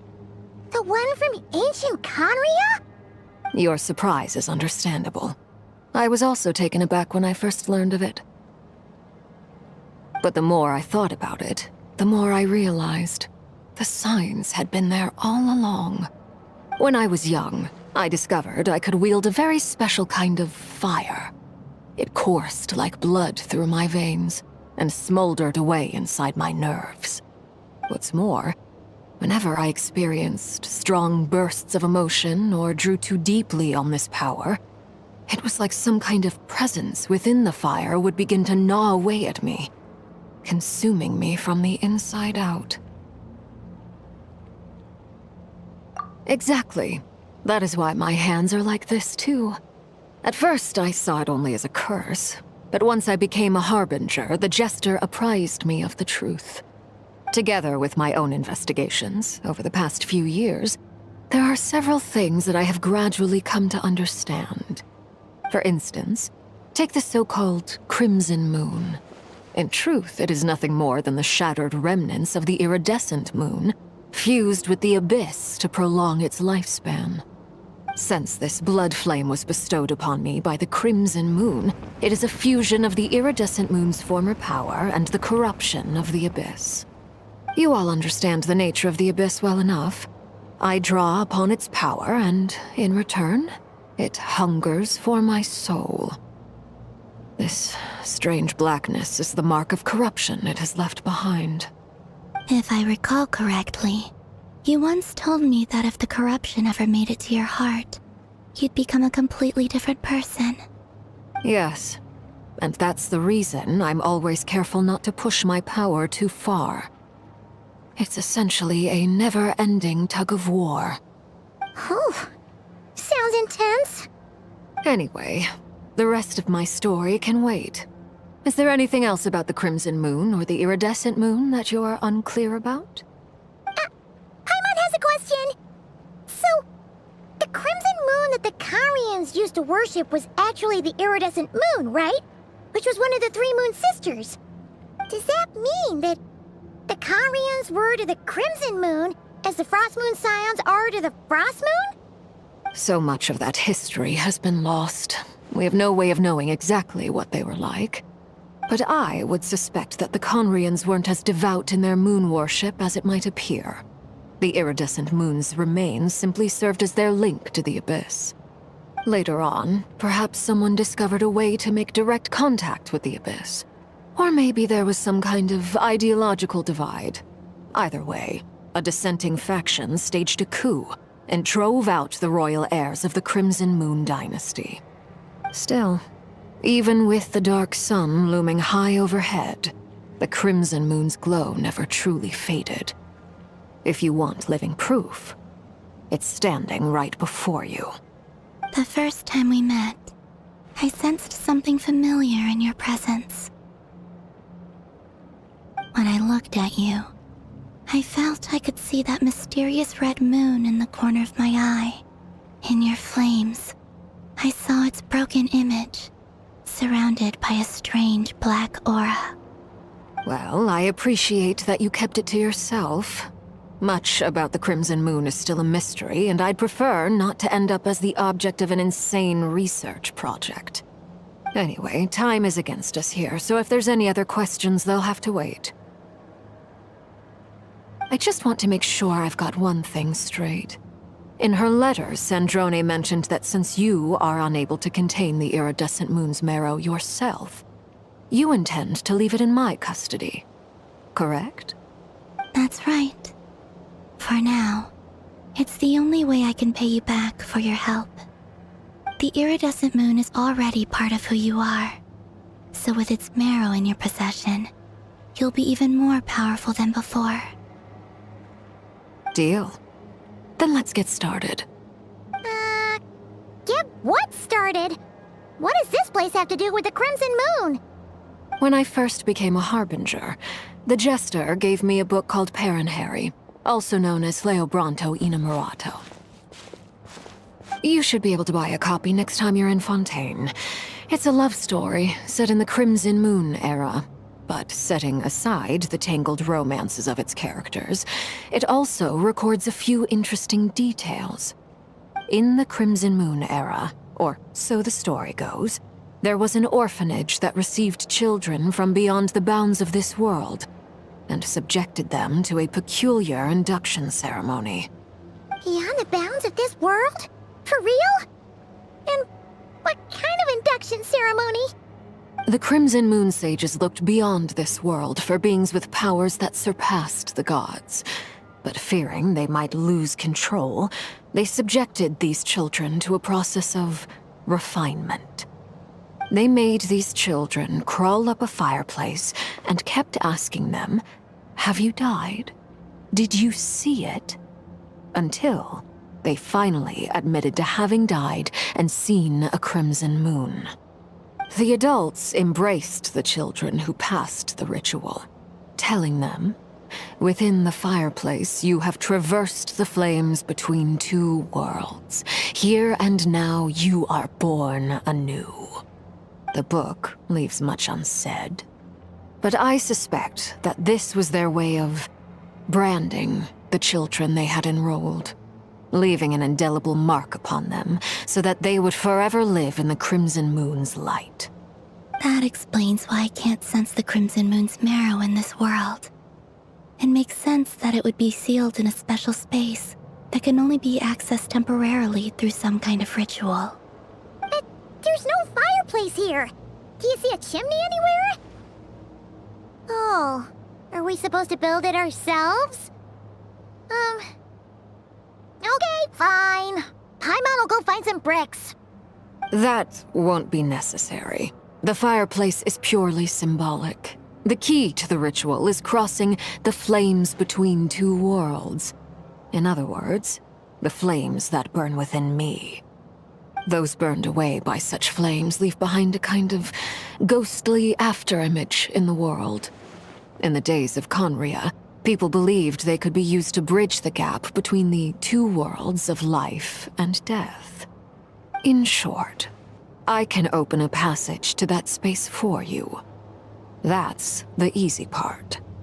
The catch is I'll need to stay on this side to keep the passage open, so I won't be able to come with you. Once you're inside, you'll have to find your own way.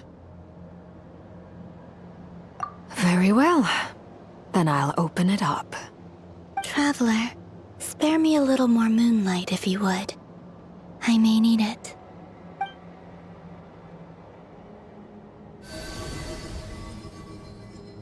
Thank you. I feel like I've recovered some of my strength now. It should be enough to move us across short distances and confront whatever dangers might await.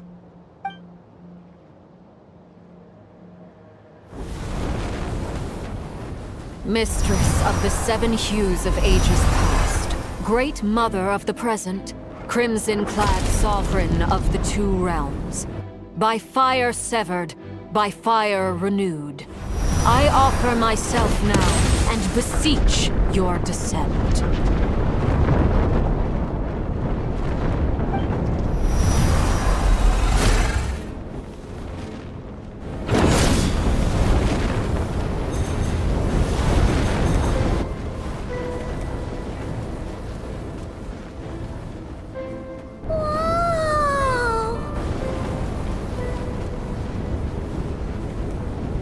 One word of advice.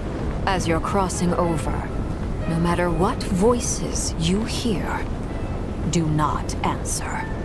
Got it! I sense a sinister gloom inside, but also the familiar light of the moon. I feel that I am about to meet an old friend who has changed beyond all recognition. All right, let's go.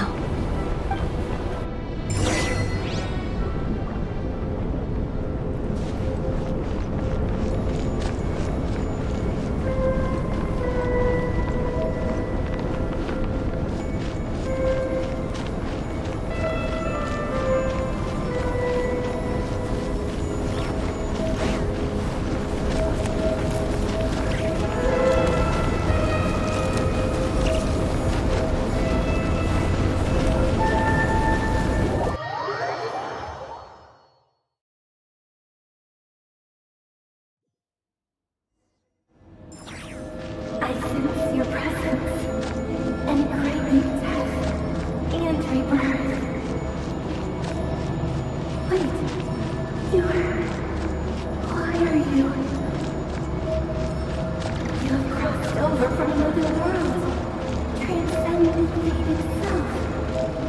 I have no right to...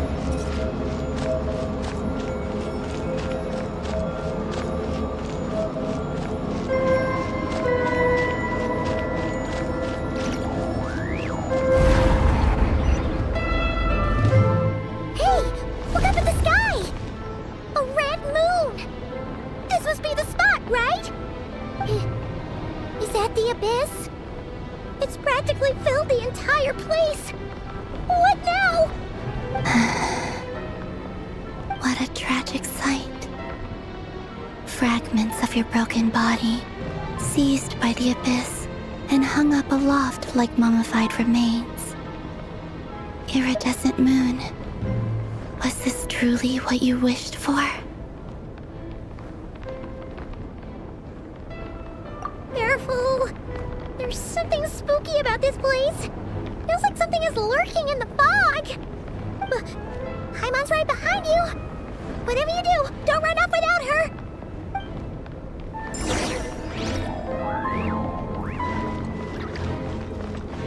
By the way, Columbina, didn't you tell us that the iridescent moon had shattered into pieces? The moon up there looks pretty whole to Paimon. How is that possible?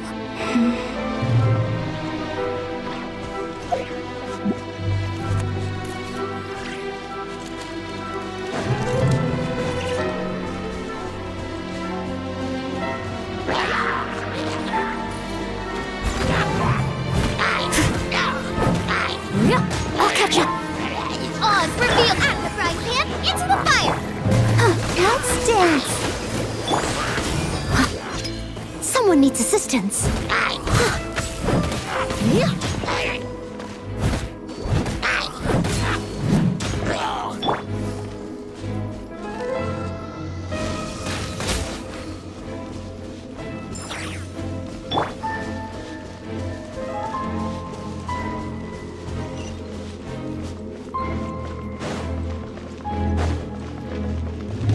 Just like I thought. It was only a facade.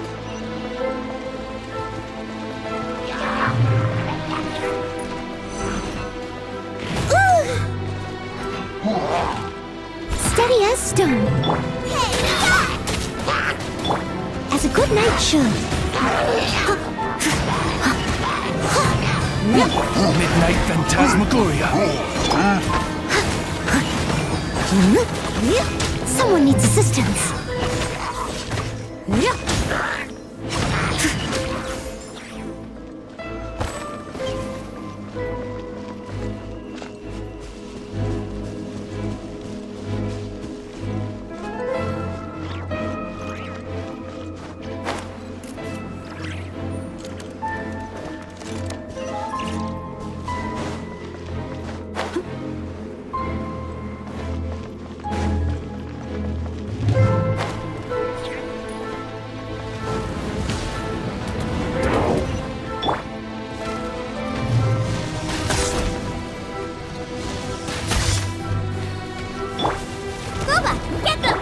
By royal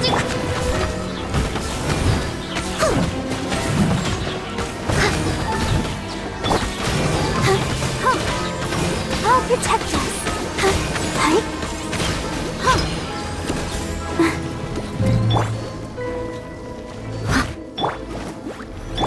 As a dutiful maid would.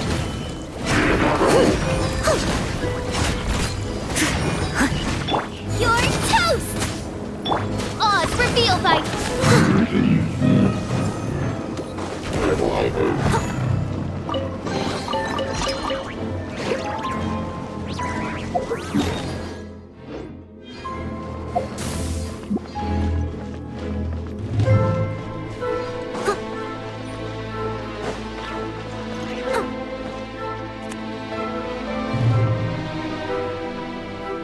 Huh?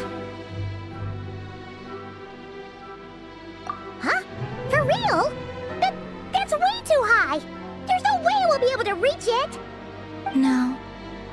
I'm not sensing anything up there. It's coming from under the mountain. Let's see... Ah! There's some kind of weird shadow over the water! Wait, see that? Looks like a mechanism mechanism of some sort. Let's check it out.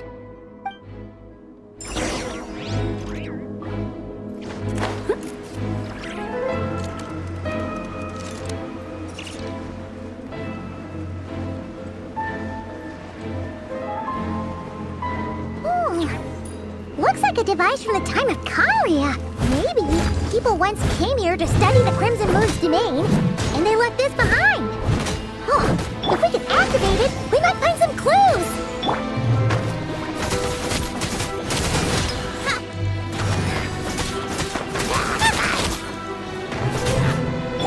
I'll catch up.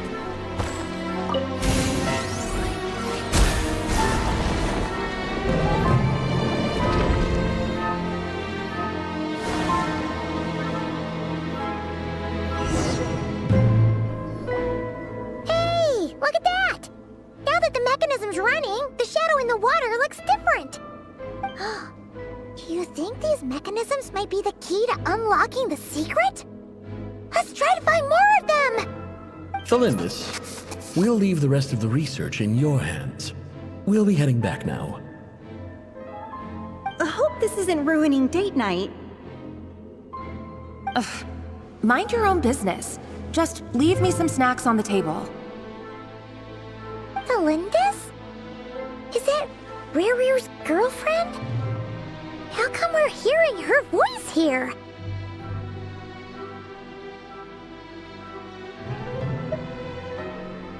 Oh yeah! So, do you think she was studying this strange space all along? The Abyss has made this space extremely unstable. Maybe that's why some of the things she said and did were preserved here. Like echoes. Or after images. Whenever I see this view, it takes me back to a poem from my childhood. Waning moon, oh lifeless damsel, weeping on the mountain crest. Mourning still in wistful tone, her fragile soul now laid to rest. For me, of all people, to be here investigating the mysteries of the Crimson Moon space, is it a coincidence or something more?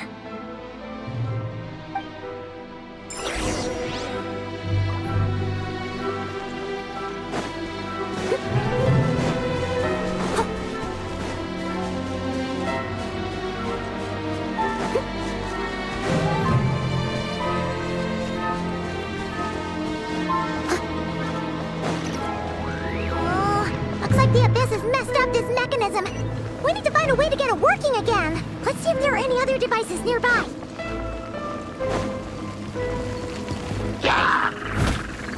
Steady as stone. By royal decree.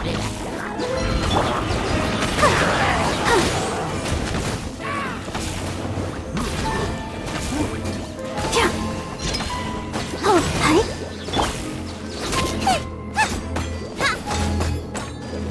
Nice and spicy.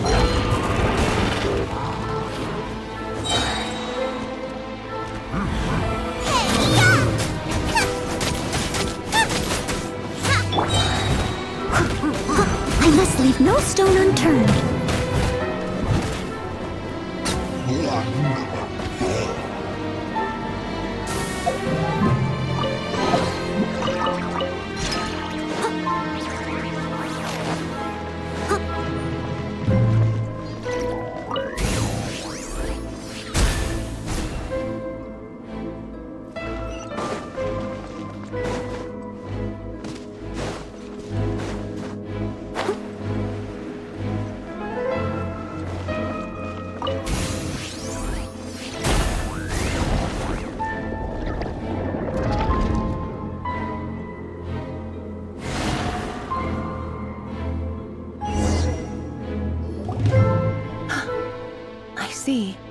So the moon marrow, or rather the power of the 3 moons, is the key to unlocking.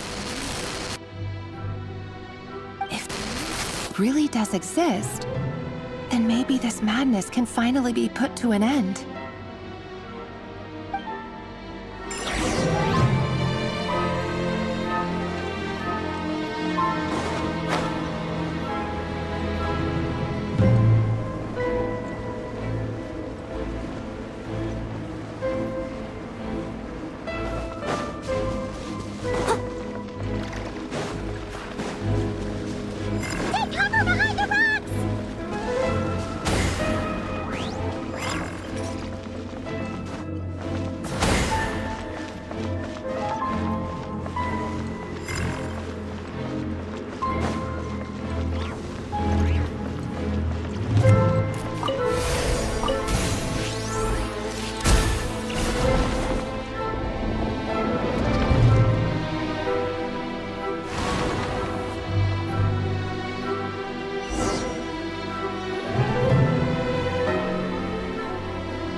With the Abyss inhibitors in place, I should be able to access the chamber with the moon marrow. Oh, Rerir, with every step you take, you're drifting further from what you truly desire. But you're not the root of the problem. Ever since that outsider set foot in Conria, the Vinster King has sunken deeper into madness. If only I could get my hands on that outsider.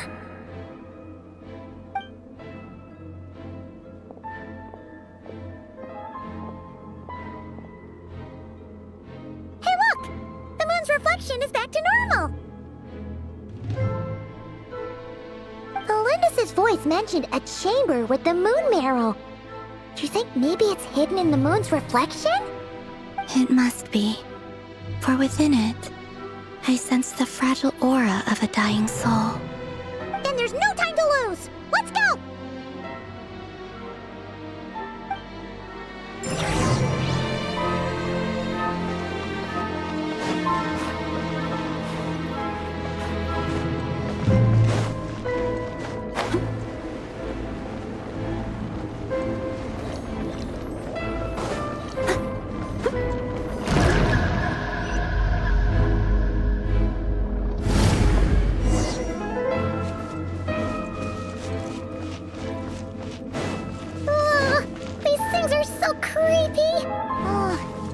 Looks like we'll have to destroy them if we want to get to the iridescent moon's marrow.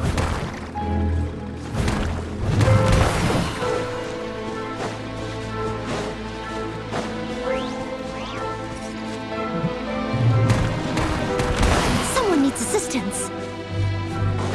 That must be the iridescent moon's marrow. Oh, we'll need to destroy these things before we can reach it.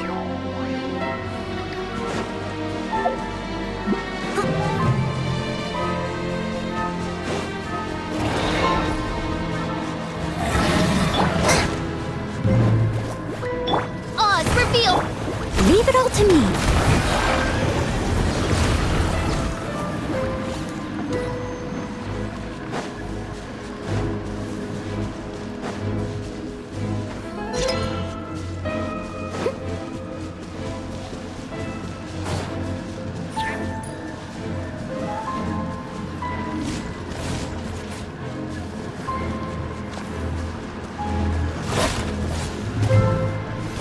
I'll catch up.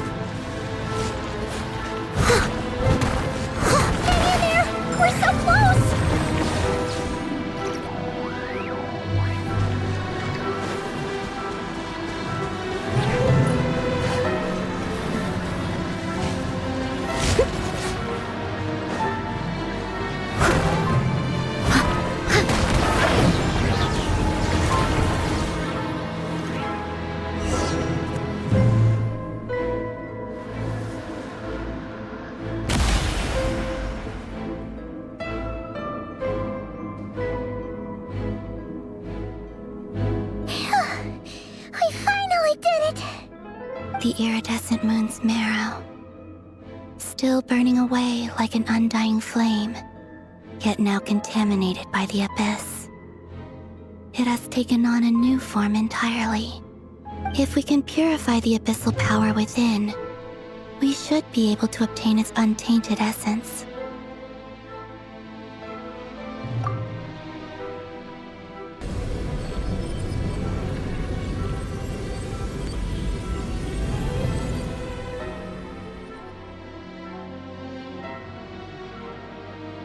It's so cold.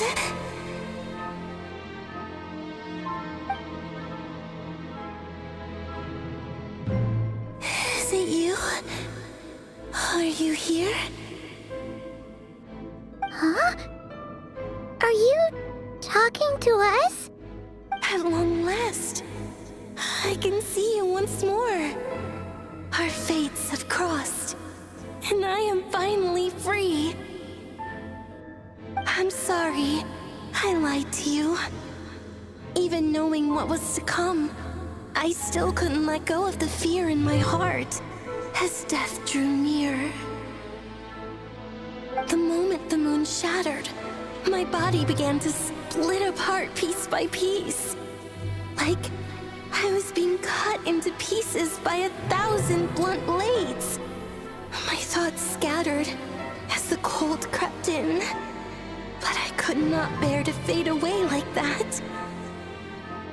Tell me, what was it that brought you to us all that time ago?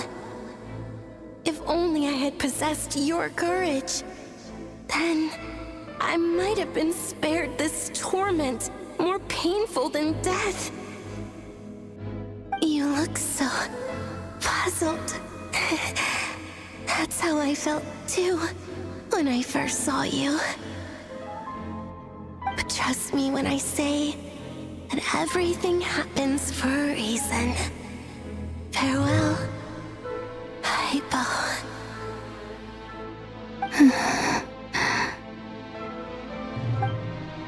What was that all about? Was that the goddess of the iridescent moon? Oh, it sounded like she was speaking to a long-lost friend. But none of us have ever met her before, right? Perhaps. She took me for the goddess of the frost moon she once knew. For a fading soul like hers, our auras must be too similar to tell apart. But anyway, we've got the iridescent moon's marrow now. That should help you regain your strength, right? Alright, time to leave this place and meet back up with Arlecchino. Let's go!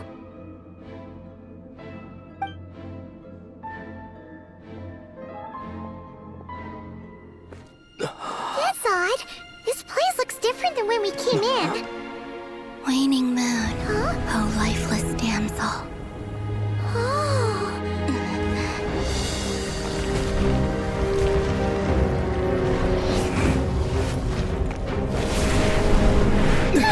Hurry! The place is collapsing!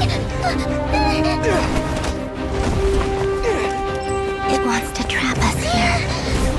Who's it? The Abyss? Now we've taken the moon marrow. All that's left here is a dark will. It will show us no mercy.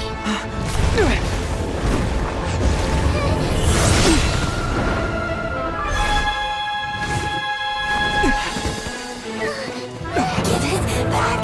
The crimson moons! My marrow! My heart!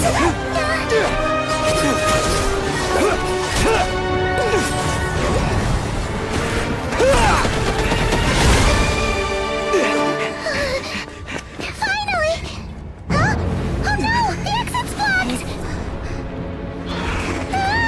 They're back! Now what do we do? This is where you fall. Witness my rise. What are you waiting for?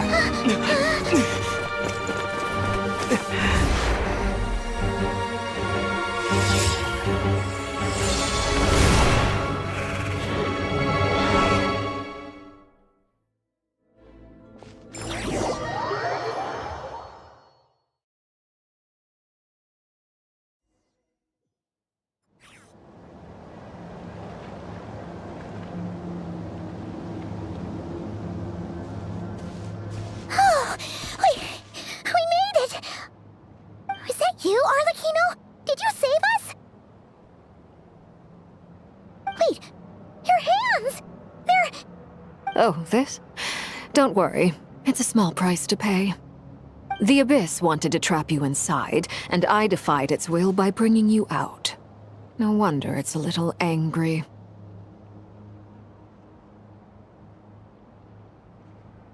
No. I have paid the price, albeit a small one, and it cannot be undone. My hands have already fused with the Abyss.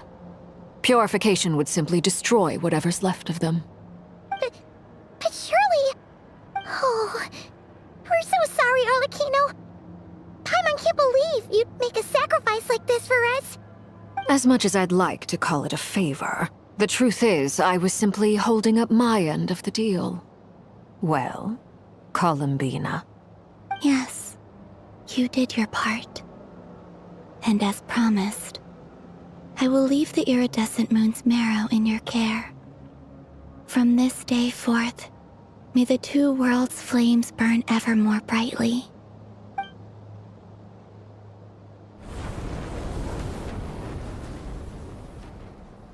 I'll take that as a blessing. Now, Columbina, give me your hand. Accept this moonlight I offer in return.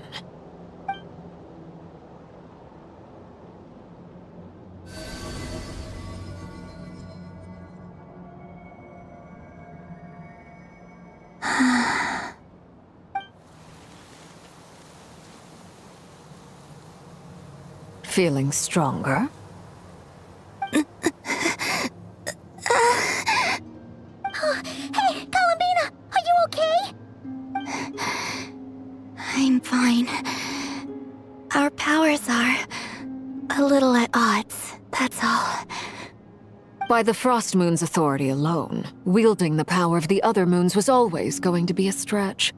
Still, I think it's fair to say that your strength has returned.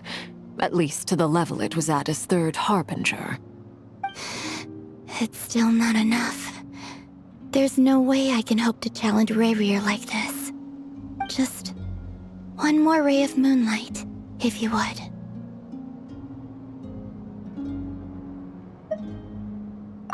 It's okay. I can take it.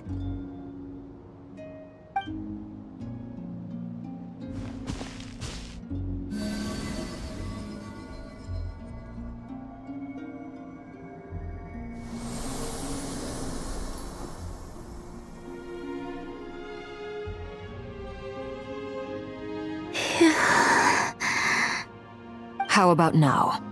Fighting fit? At the very least, I won't have to stay hidden like before. I want to see him gone from Not Krai. The Rayhir of Solnari and his wild hunt must be sent back where they belong. Well, it's good to have something to aim for. You certainly seem more alive now than you did earlier. When I first met you, you didn't strike me as a ray of moonlight. More like a wisp of fog drifting in from who knows where, ready to scatter at the first sign of a breeze. But now, you're full of vitality, just like the Frost Moon, once the brightest of them all. May you keep shining, Columbina. This is who you are. Thank you. Look after yourself too, Arlecchino. I know you have plans of your own, and that's why you're always seeking to grow stronger. But whatever you're after, don't let the Abyss take a hold of you. I do not wish to see you go down the same path as Rayrir. I appreciate the concern, Columbina. Although perhaps it's time you took a new name. A new name? Kutar, the Moon Maiden, Columbina, they're nothing more than code names. They describe who she is and the roles she's played, but they're not her real name. We often use code names in the House of the Hearth, too. But it's knowing your real name that keeps you grounded. Up till now, you've been living a wandering life, so you've probably never really cared. All I'll say is this. Once you've defeated Rayrir, give it some thought. All right, that's it from me.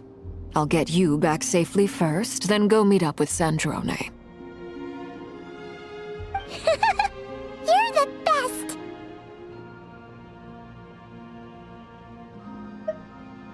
I appreciate the gesture. It speaks to your good character. Anyway, let's get going. There are more urgent things to do right now than trade compliments.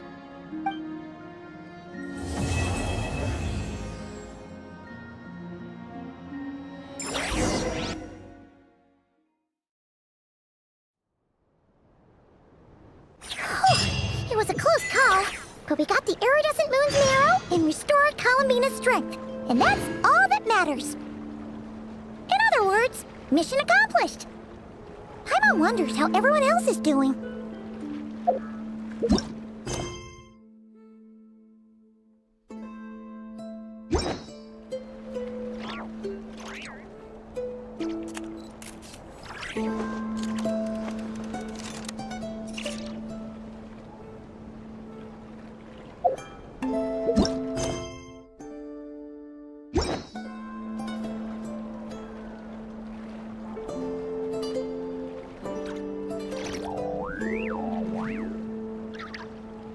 it to me! All of it, whatever it is!